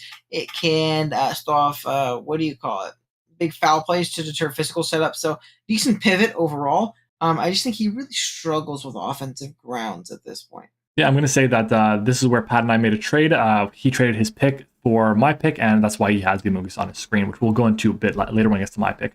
Here is going to be the Gudra going to Tone's team. I don't remember the last time I've seen Gudra drafted, I'll be honest. It's fat on the special side, but like it hits like a noodle. It's so weak a lot of the time, unless you're running a lot of attack investment, a lot of special attack investment. And even then, if you're doing that, you're missing on the speed. You're missing on the bulk. It is one of the worst pseudo-legendaries that we've encountered so far. It has decent ability in GUI if you wanted to get a reduction of a stat and then go in with a Choice Band Ho or a Setup in Landorus or whatever. But it just seems so lackluster for a team like this. The special defense stat is kind of nice for the Tangrowth and the Landorus, but there is a whole ass Ho-Oh. So yeah, I feel like this was a little bit of a misstep on Tone's end, and he could have definitely done a little bit better, but it's Tone, he can make anything work. Next up, we have Ilo Swine, giving Tony a ground and giving him another rocker outside of Skarm, freeing it up to Spike, or even be a default ground weaker, depending on what he might want to go to. Really, really reliable low-tier Pokemon, and really solid in a format like Ubers. Again, I keep reiterating, I keep saying it, but I will drive it home. There are a lot of scary dragon types in this format, and having Pilot Swine for a really bulky ice type that can take a hit from them, especially with thick fat, taking away that fire weakness and, giving an ice resistance, as well as, having Ice Shard for priority to pick them off when they're weakened. So I really like Pilot Swine personally. I think it's very solid on Tony's team. All right, bro. We got 27 people watching in chat. We got to make sure we bump the like button. If you have not hit the like button already on the draft stream, make sure to do so and check out all the coaches. The links are down in the description of the video for every single coach here. Draft analysis will be going up today. Next up, Amel, once again, picking up a really good value Pokemon in the Gastrodon. Storm Drain is nice. Sticky Hold has some utility in certain matchups. Recover, ability to break through a lot from Pokemon because it's got decent special attack. But in general, it's a solid Pokemon overall. Really fat, stolly Pokemon. I'm surprised you didn't go Quagsire, honestly, for the value. But hey, it's Amel. I am not surprised. I won't be surprised if we see offensive Gastrodon at some point this season. Oh, for sure. Next up is Owen's team. Next up is mine. So Owen, your team. You got last season you had Entei. You like never brought it, and then this season you got Raiku. Like 5 times. Okay, it did fine. Okay, it was your Ice Resist. This time your Ice Resist is going to be much better with the Suicune and the Metagross. Suicune provides so much utility, and against the person, if you are not prepared for Vincoon or Crocune, the Subtoxic or like Subtoxic Protect Suicune or the Rest Talk Calm Mind Suicune, then you're going to lose. This Pokemon is really strong. It can PP stall out really well. It can just cause so many headaches for a person to deal with, and its speed is fantastic. One Calm Mind, it can really be good offensively. Its coverage, Ice Beam, Air Slash, Extra Sensory, Scald, really strong, and provides a lot of utility for a team in terms of just being able to take hits from basically anything. Really good pick by Owen. Next up, we have Tapu Bulu here from Matt. A Pokemon that in a lot of people's eyes has really fallen off since the Gen 7, especially with Rillaboom existing, but it does actually kind of patch a lot of the weaknesses on the team, especially considering that the ground type doesn't need to click Earthquake ever. It actually typically does not want to. Earth Power is obviously not weakened by the grassy terrain, and then Pokemon like Zekrom, Tarakion, Incineroar, Jirachi all love Earthquake being weakened, and while you do have a great ground pivot usually in the Slowbro, having a resist is really nice here for the Bulu. And offensively, banded Woomhammers from this thing, 2-hit KO most of the game, or Oko it, which I think is really fun. And it gets fighting coverage and rock coverage and things like that. So it has a little bit better offensive coverage than Rillaboom in all honesty. It just kind of lacks with not having momentum and knock, but great Pokemon overall.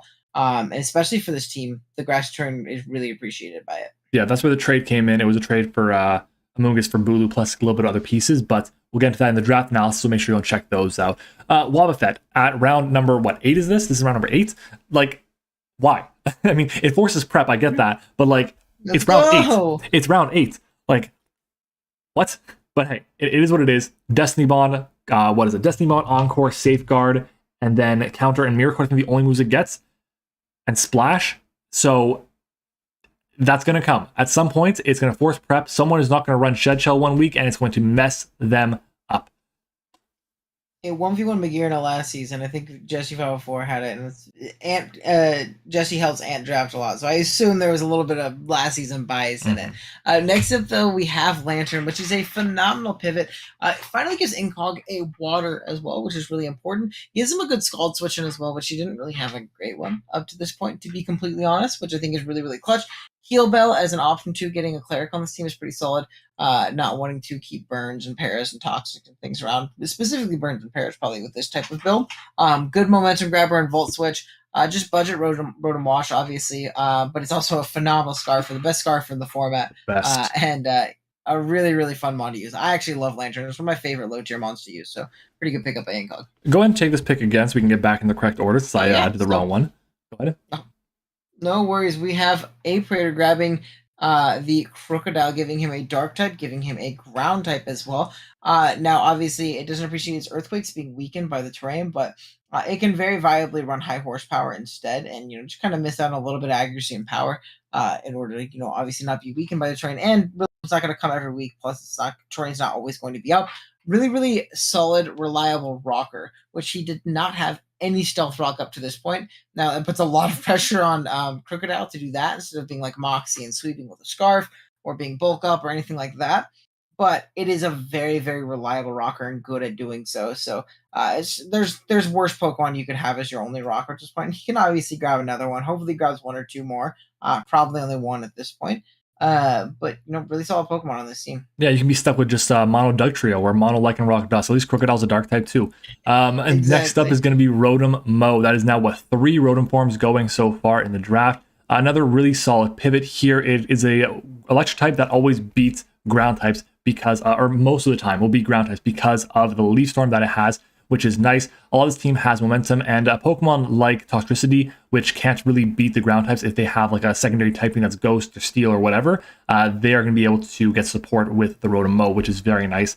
In general, screen support, Will-O-Wisp, Toxic, Thunderwave, all the things that Rotoms do, it does as well. Decent speed here at base 86, which I believe, actually no, there's 85 on the Como already, so it doesn't really do too much for it, but at the end of the day, it's just a solid Pokemon overall, and why not pick it up?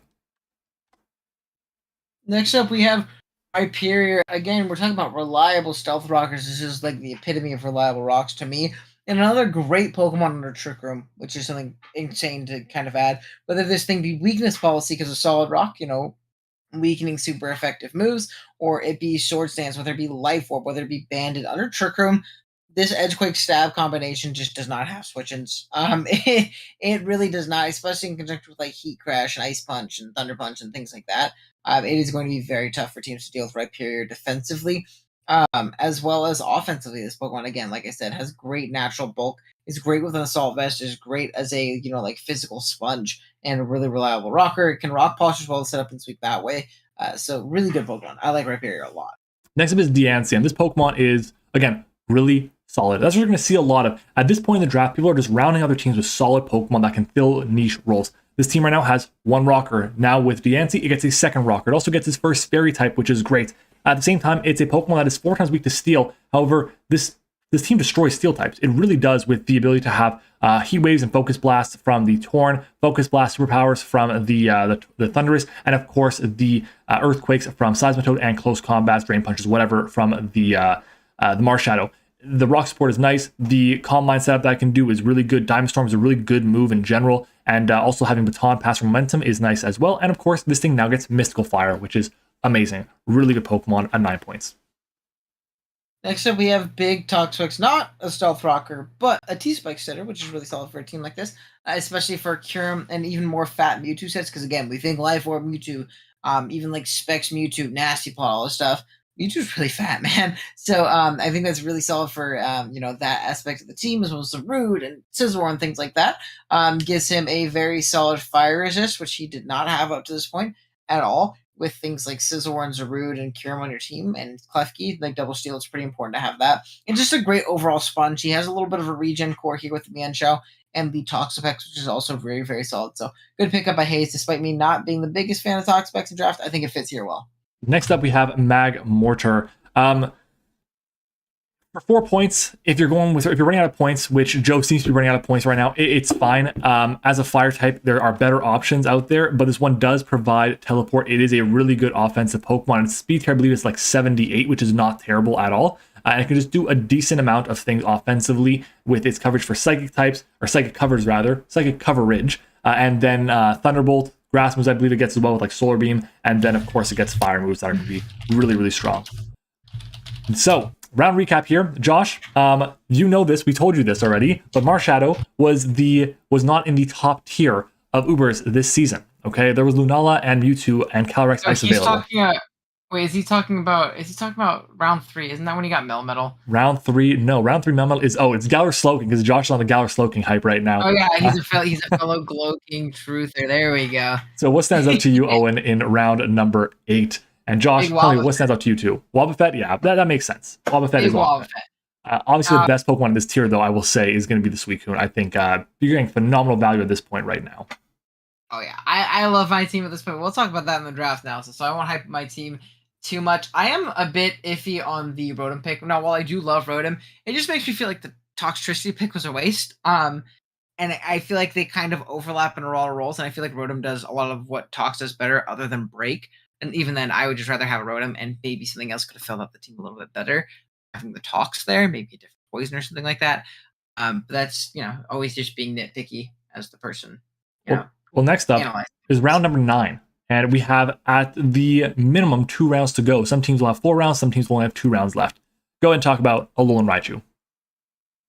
Very interesting pick here. We already have Double Psychic, which I said isn't the biggest deal in the world, but having this Raichu is interesting. I mean, it does offer a way of breaking through waters, which I think this team kind of struggles with a little bit right now. I would have loved to see maybe regular Raichu for a little I bit agree. cheaper. You could have saved a little bit more points and maybe grabbed a ground resist and things like that.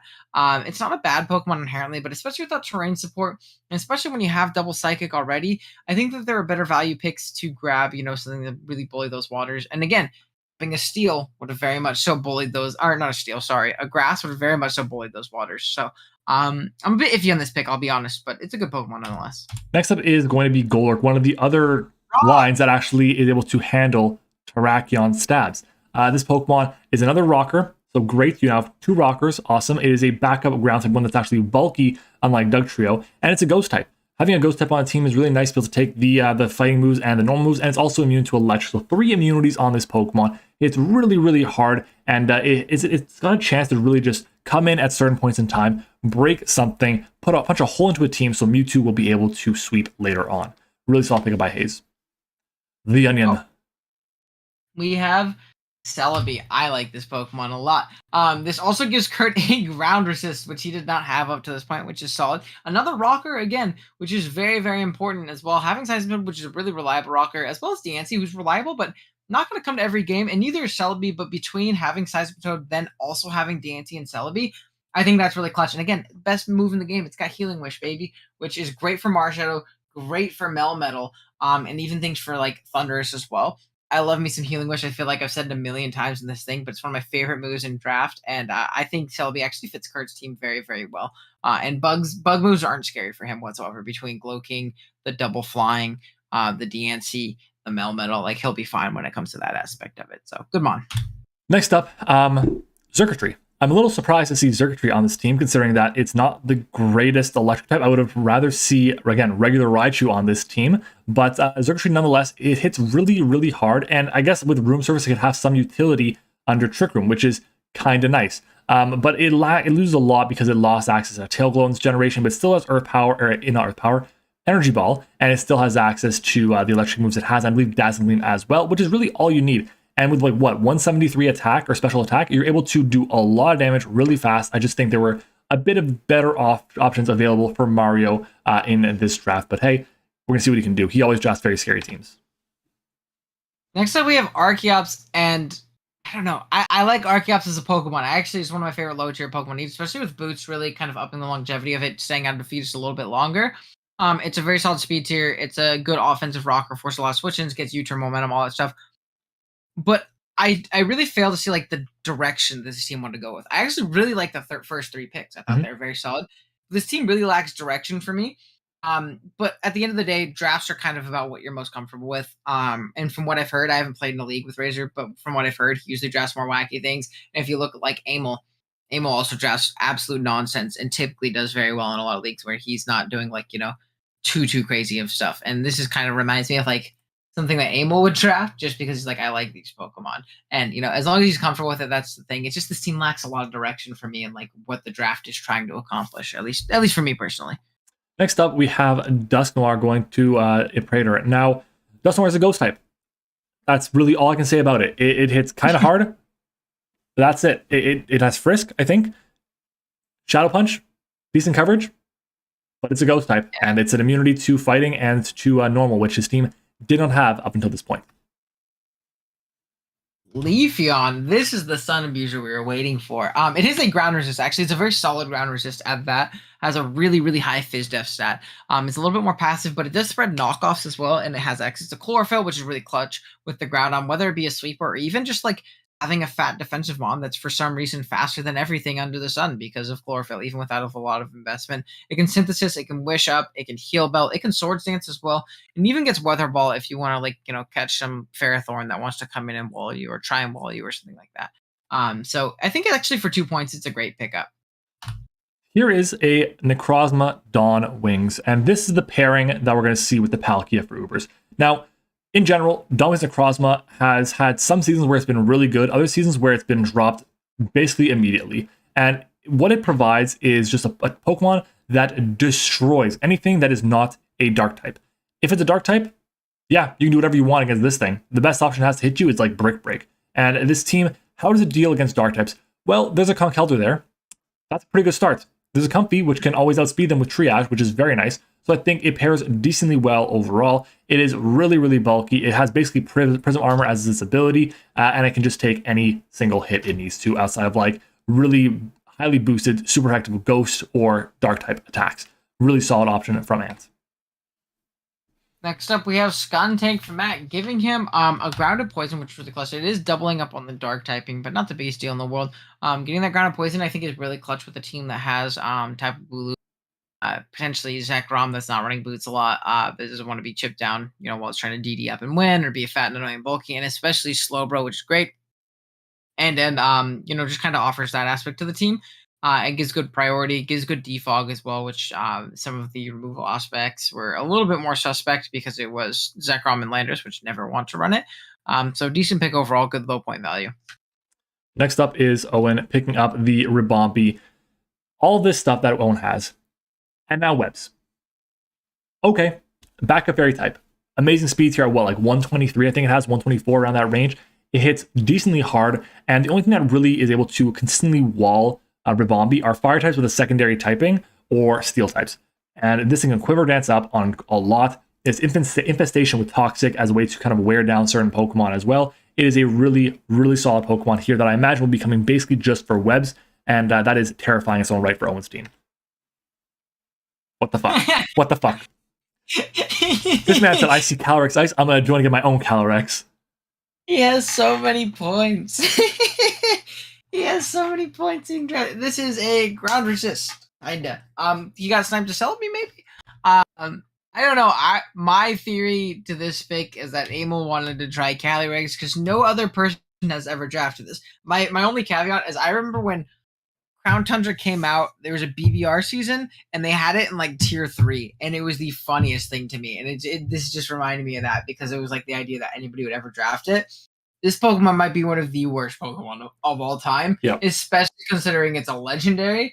And I'm very excited to see Emil bring it and have it like just do nothing, because I don't even think you could do anything with this Pokemon. I'm so excited to see this thing come. I love Emil. Emil just said it. Now I just need a horse. It's gonna rival Lugia. I don't think that's how it works, my friend. I probably would have drafted a little bit earlier. Next up, we're gonna see Uxie going to Tony's team. It's a rocker. It's a levitator. It's a bulky psychic. Knockoff U-turn support, can set up and sweep, has recycle with the berries, which is really solid as well for recovery. Yawn is one of the best moves you can run on a Pokemon like Uxie. I like this pick quite a lot. This team did not have a psychic type before, and now it has one of the better lower tier bulky psychic types in the format. Reggie Gigas. It is a it is a ghost immunity, which I think is really clutch to have on this team that actually does not have a ghost resist even at this point. It's actually really, really fat and annoying. And getting access to protect, and I believe also got access to rest this gen. I don't think it had it before. It did not have it before. It's pretty solid to kind of facilitate and get rid of that slow start. And this thing can be really bulky, really annoying, and honestly really strong with like power up punch variants and things like that, and really tough to deal with if you let it get rolling. So for 2 points, it's actually a pretty solid value. I really hope he picks up a better ghost resist, because we're not going to want to bring Regigigas that often, but great Pokemon nonetheless. No, we are not. Speaking of Pokemon that are really, well, actually no, this doesn't make any sense. I was going to say they're good ghost resist. This is not a ghost resist. This is actually the opposite of that. Anyways, Heracross is solid with the ability to run Guts. It's going to be able to absorb the status options that are going to come Kyurem and Solgaleo's way, which I like a lot. It's also going to be able to run Scarf sets very, very consistently and break through a bulky Pokemon, whether they're Psychic types, Dark types, whether they're normal types, doesn't matter. This Pokemon will be able to break through them, and it is a ground resist here. It's actually a really good ground resist. It's like low-tier Buzzwole without Roost, basically, and a worse defensive stat, but it kind of does that similar-ish thing, and having support with knockup as well is really nice. And Spikes, of course. It gets Spikes now. Next up, we have Scrafty. One of my favorite Pokemon at this kind of like price point, and this and great in roll compression, really giving him good Intimidate, giving him good free knock support, and Dark plus Fighting is still scary to switch into, even if you're not an Urshifu. Obviously, you have Fairies, but you can force them in pretty consistently, get rid of their items, maybe Toxic them, and even kind of chip them down in range of an Iron Head. You have 3 great abilities in Moxie, Intim, and Shed Skin. Rest Talk variants of this thing are amazing. I draft this thing all the darn time, and I think it actually really fits this team well. That, again, did not have a Ghost Resist or Immunity up to this point. So, great pickup by right here. Hey, don't buckle with Shuckle. Webs are here, and this team is nice with webs. Obviously, this team does not look as scary as a lot of other teams because it only has the one Uber right now, and it's lower tier Uber. But it's going to look really scary once it gets its final pick. But web support, rock support is nice. Now it's freeing up a bit of space from the Nito King and from the Mesprit. But this is a Pokemon that's just there for hazards. Maybe contrary Shell Smash with like Rest, Infestation, and stuff like that. But that's like a very niche application. End of round number 9. Obviously, the Necrozma Dawnwings will be standing out to everyone because that is the only Pokemon that's worth more than like 11 points. But what else stands out to you? I really like the Heracross pick, like you mentioned. It's a great Pokemon, ridiculous wall breaker, and another Spiker even too, which is interesting. In some niche matchups, maybe Heracross is a better Spiker than Diggersby and forces better switch-ins and things like that. And really breaks well with Diggersby. I also am a big Zergatry guy. I know it's fallen off a ton this gen, but I think it has a ton of value as a low tier special breaker, and can still hit ground types, which is the most important thing for me when it comes to an electric. Next up is Hopeless once again with Executor. This is his second Uber. No, but it does give him a ground resist, technically. Now, it's not the most sturdy one in the world, but it's actually not that bad. And this is a Pokemon I've always wanted to give a shot as like a really low tier value type of, like ground resist type mon. It gets Harvest, which it can kind of like, Citrus Berry, Leech Seed, Harvest, and be really obnoxious. It can even be Chlorophyll in the right matchups and kind of do some damage that way. I believe it gets Screens as well. And it's honestly just really good low tier value. And pretty solid considering what his last pick is going to be too. Obviously, he's got one more round in him. I think this team's pretty solid. I like this team a lot, actually. I was surprised that Incog didn't take Executor over Leafeon, but hey, it is what it is. Next up is going to be the biggest Executor stan out there. It is Jorge with the Tornadus Incarnate. Really solid Pokemon for the tier that it has. It has great coverage, really good speed. Its typing being Pure Flying is amazing. Prankster Defog is awesome. Prankster Tailwind as well with a Kyurem White. A Specs Kyurem White could be deadly, and it gives the team a bit more special offense because right now this team kind of relies very heavily on Kyurem, the Cinderace, and then the Venusaur and Sun to be really offensive. And this Pokemon can be a great setup sweeper, but also amazing Expert Belt or Life Orb Pokemon as well. Oh, do I have to? Okay, this is your favorite Pokemon. You want to title this thing. You have to speak about it. I did want to. Unfortunately, Regieleki has an OG Albina championship in Gen 8, which makes me so upset. I really do not like this Pokemon, and I'm not going to say anything nice about it. I think it's terrible. I think you can get better spinners, you can get better hazard screen setters, and you can get better speed control. It has the potential to be very strong if ground types were wiped from the face of the earth. If like Thanos snapped and all the ground types were gone, this would be the best Pokemon in the format. But unfortunately, not the best because they do exist. Now, again, it also could boom and, force and, get damage on those grounds. And maybe that's clutch for a team that doesn't have the most sturdy ground resist, in all honesty. But yeah, not my favorite Pokemon. I gave him a shot. I did like the OG Albina test where I say a Pokemon's terrible for like 6 months. I give it a shot, and then we rate it after that. It did not pass the test. I won a championship with it, but he's bad. I will say, the only reason I brought Quagsire to that finals was because this thing could have come. It forced prep, and that is exactly what I think Pat will want to do with this Pokemon. Next up is going to be Tone picking up Togedemaru. It is a Steel type, which I believe his team did not have. So this is his Steel type. It's also an Electric type, which his team did not have. So that's nice, and that's kind of what it's going to do. It is an electric immunity as well, so it's not weak to ice like the Landorus is, which is kind of cool, but it's really not going to do too much. Maybe it comes to 1 or 2 games at the maximum, and it has Spiky Shield. That's really all it can do. Tony's next. All right, we have Decidueye here, giving him a ground resist. We already have the immunities, but I actually love Decidueye. I think it's a great pivot with U-turn, and even access to Baton Pass. But typically, you don't even need to run Baton Pass anymore, even if you're like worried about making contact, because the long reach, which is also really clutch for a pivot. It can be special with Nasty Plot and Shadow Ball and Leaf Storm and Giga Train, but also physical with Spirit Shackle, Poltergeist, Leaf Blade, Shadow Sneak, Sucker Punch, things like that. It's a great defensive wall. It also gets knockoff as well, which is great. Defog. I really like Decidueye. I've used it a couple times here on this generation, once in BBL actually, and I think it's a really slept on mon. Can be used very well in the right player's hand. Next up is Amon. He finally grabs a Pokemon that is worth more than 8 points. Wow, it took him forever. So he ended up picking up Galar Darm, which has a lot of utility and can break teams really well, especially with Guerrilla Tactics, whether it's a Choice Band that it has on it or it has a Choice Scarf. It still hits very hard. Its coverage is decent. Fire, Rock, Fighting, ground, ice, of course, U-turn is really nice. The main thing is you have to be wary of protect, because that is going to be a very commonly run move against a team like this, even though there is a whole ass Urshifu which does not care about your protect. So a solid Pokemon overall. Owen's next, and Owen ends up picking up Roselia. Now, Roselia is a Pokemon that should not be making it this far down the draft, because for what it provides as a really bulky grass, as a really bulky grounded poison type, as a spiker, as a toxic spiker, as a good Eviolite special sponge, it shouldn't be making it this far down. But it did. And Owen's team is looking more and more scary. And I believe now, I think Liv was telling me that you actually did not get sniped at all, and at the same time. The entire draft. No, Liv made me a very nice draft plan. We changed it a little bit. Originally, she had Alolan Ninetales for me in the slot where Rabombi was. And I think Tone ended up picking that up like post-draft or something like that, because I remember it was there. And I didn't like that with Lunala. Other than that, the draft plan did not change whatsoever, and I did not get sniped once, and my team is very solid. Must get a lot. Be nice. Goddamn. Next up, we have Quagsire from Matt making his return. He wants the run back. He wants his chip. Quagsire came back. But it gives you another ground, and I think a secondary ground with something like Landers is really important in the sense that, like, it takes a lot of defensive pressure off of Landers, which you want to use to come in and click Earth Power and Sludge Wave and Knock Off and Rock Slide and all these things. You don't want to be using it defensively or have to use it to pivot into Electrics and then take a million from, X coverage move, and then, not be as useful. So I think having Quagsire is great. Having, what do you call it? That Unaware Mon is really solid. Now you do have Slowbro as well, but Double Water isn't the end of the world. And again, it could take a little bit of pressure off Slowbro in a week. Who knows? But solid Pokemon. Go ahead and talk about Snorlax here.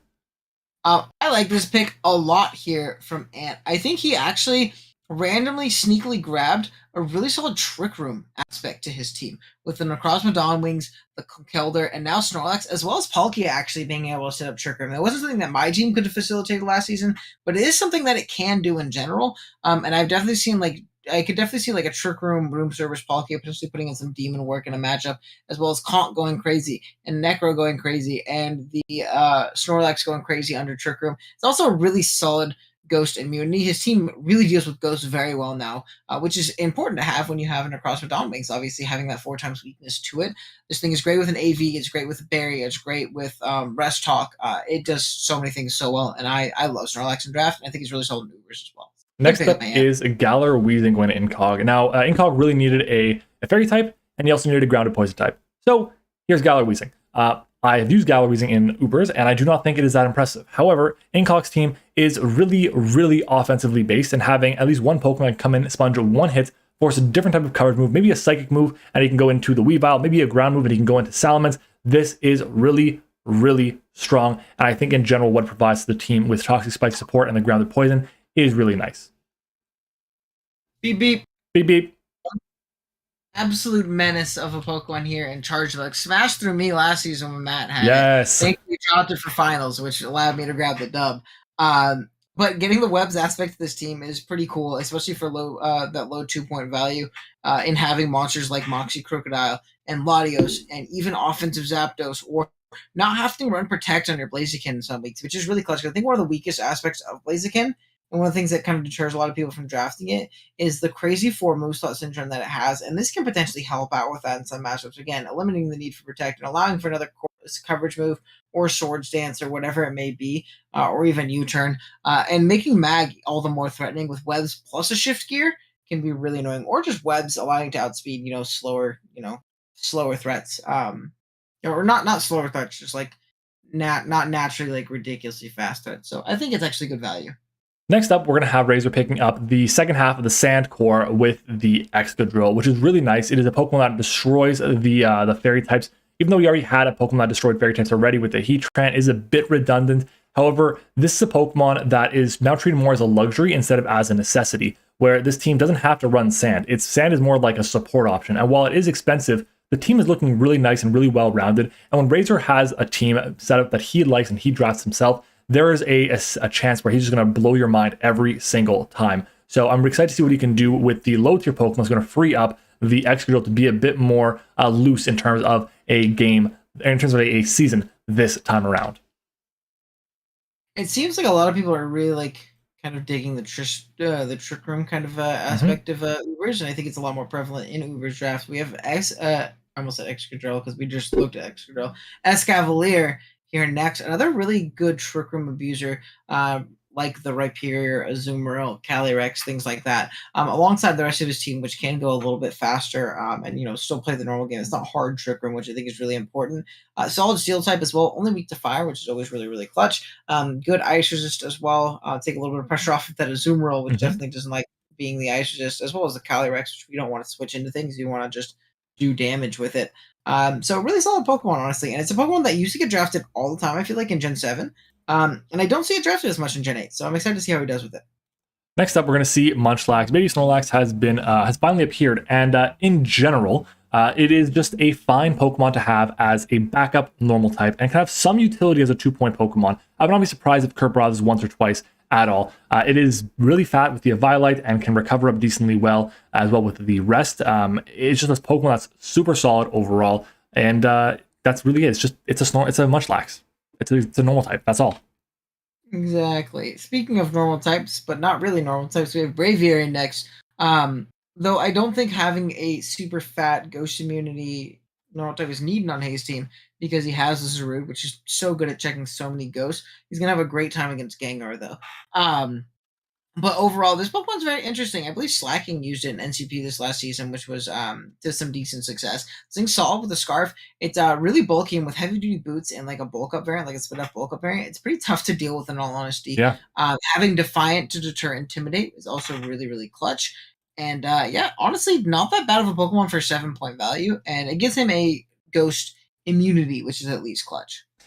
Now we have Joe picking up Miltank, the 4th rocker on his team, the Ghost immunity, which is nice to have, and it's also a really good support Pokemon because it means that the Yveltal can run a bit more offensively against teams that do have the really good offensive Ghost type. This Pokemon is super solid, can take many different hits from many different things. Pokemon I was looking at myself. Thick Fat is great, Scrappy is great, Sap Sipper is great. 3 really solid abilities. Speed tier is at base 100 for some reason, and its typing and stat distribution is just fantastic. Really like the Miltank pick, and the rocks is mostly the reason why. Round 10 is over. We're going to start seeing some teams that are not going to be drafting the full 11 Pokemon, so the rounds will be going a little bit quicker now. Anything stands out to you, Owen, in this round number 10? I think I said before, I really like the Snorlax pick. I thought that was a phenomenal pickup for Ant. It really fits his team very solidly. I think that Galardar makes a lot of sense for it was Amel's team. Just giving him some more offense, which is nice, and something that, again, is worth more than 8 points. So, yeah. Moving on. Round number 11, Joe's final pick for his season. Lapras. Definitely an interesting Pokemon. It gives him a water, which he did not have up to this point. It also gives him a water immunity, which is pretty clutch. As his team did not enjoy the move Scald particularly well. Now he did have a Latios, but Latios getting burned and then taking an Ice Beam, it really just kind of hinders it a ton. So honestly, Lapras isn't the worst for 4-point waters. Maybe we could have grabbed one a little bit earlier. Maybe we combine the Raichu pick points with the Lapras points, and he never ended up grabbing a ground resist, which is very scary for me. His team is incredibly Edgequake Reek, so I think that's something he's going to have to be very careful about. But overall, it's not the worst 4-point water, so and it definitely has utility. I've drafted Lapras before, actually, and it's not that awful. Here's a Luxray for 2 points. This Pokemon does get Guts. This Pokemon is decently bulky. It has okay speed, a base 70, I believe it is, and has really good coverage.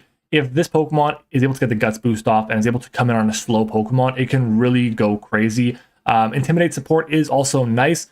It's unfortunate this thing isn't a Dark type. It should be Electric Dark. If it was, it'd be so much nicer. But hey, in general, Luxray can do exactly what it needs to do, which is come in, click a couple buttons, and maybe get a killer 2 throughout the entire season. And that's really it. This team is really nice overall.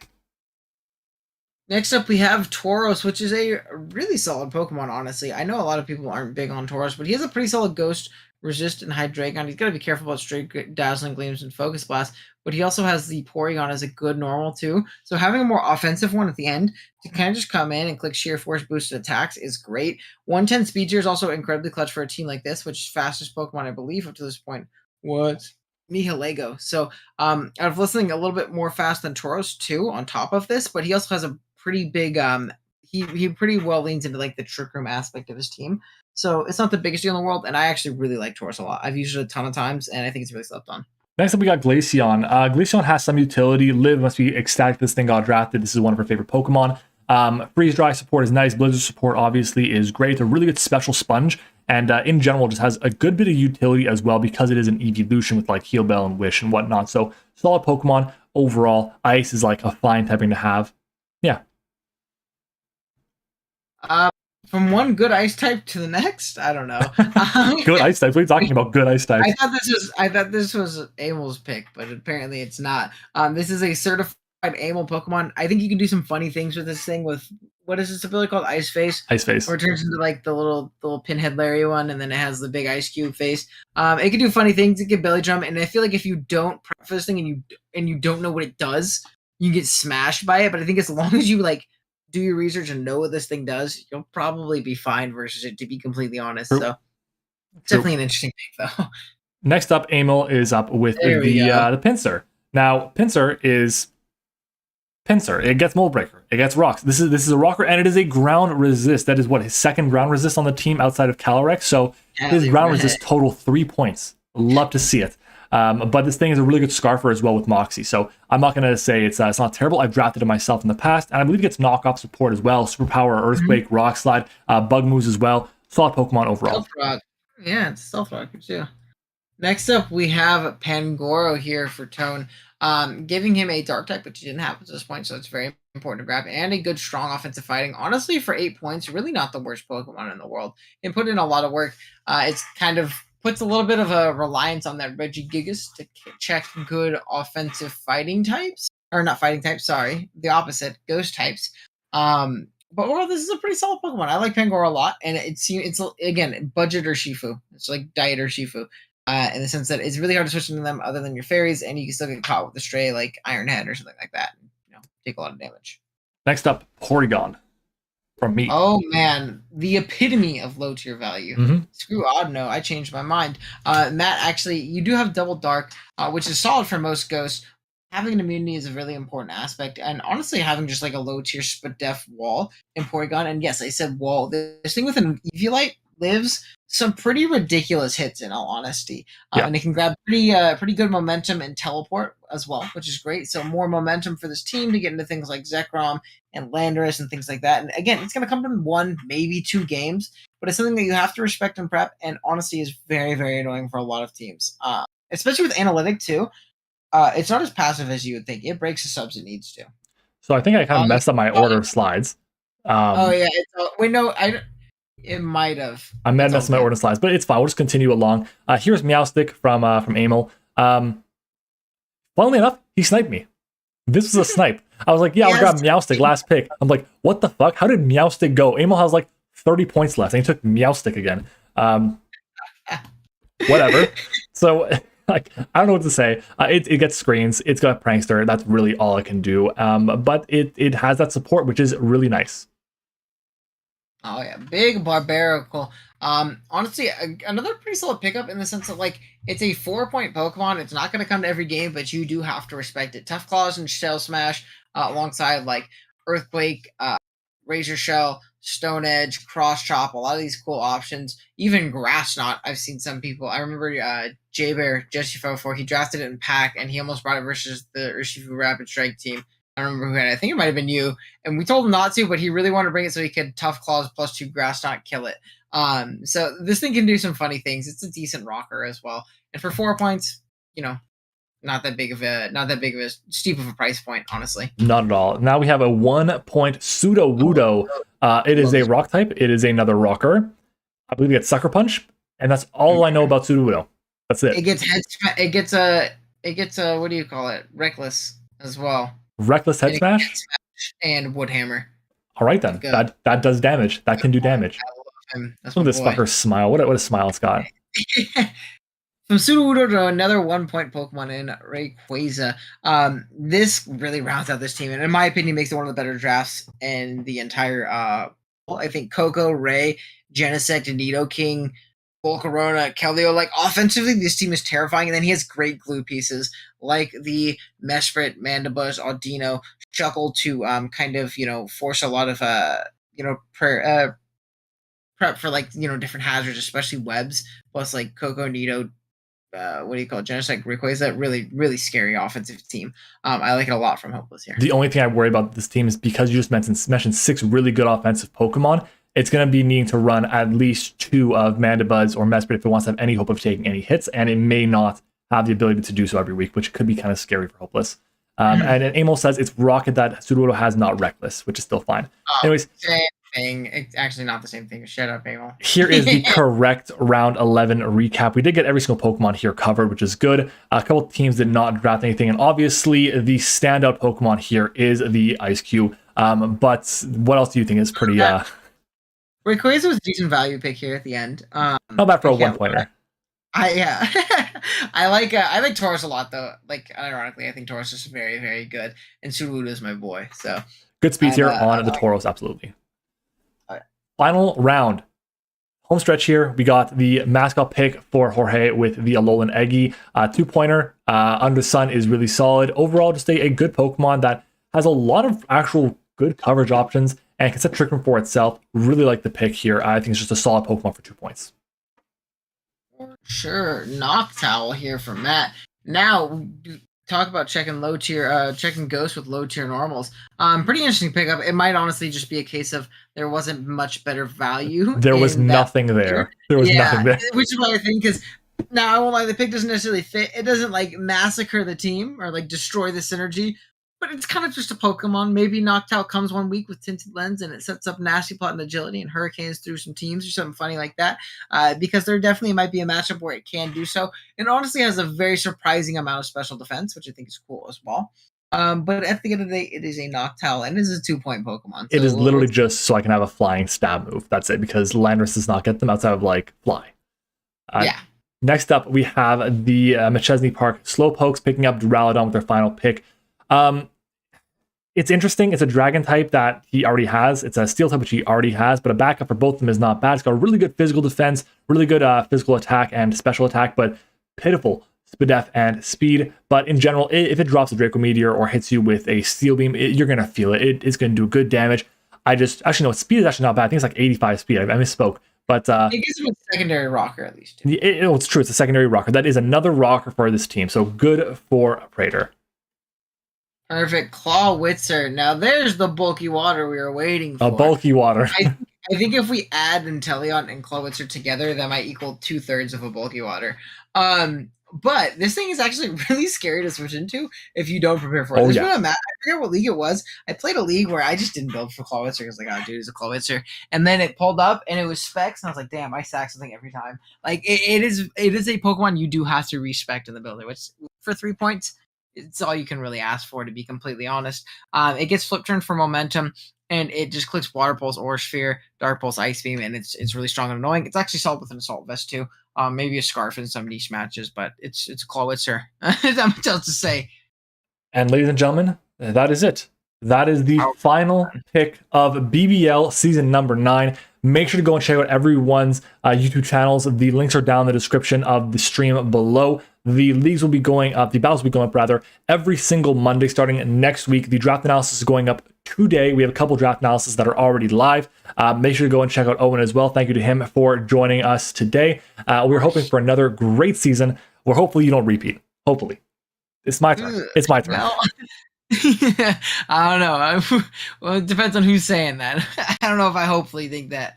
All right, well, guys, thank you all for watching. Again, make sure to check out Owen. Make sure to join the BBL server as well. It is linked in the description as well. And honestly, ton of fun there. If you guys want to join an Uber's League that is not Wi-Fi required, not upload required, you can do so there. There are 3 different leagues that are showdown based that are a ton of fun, run extremely well. It is the peak of Uber's Draft League content if you are looking for it. So check out the BBL Discord server. Thank you for watching, everyone. We hope you enjoyed. Leave a like on the stream, check out everyone's channels, and we will see you all next time.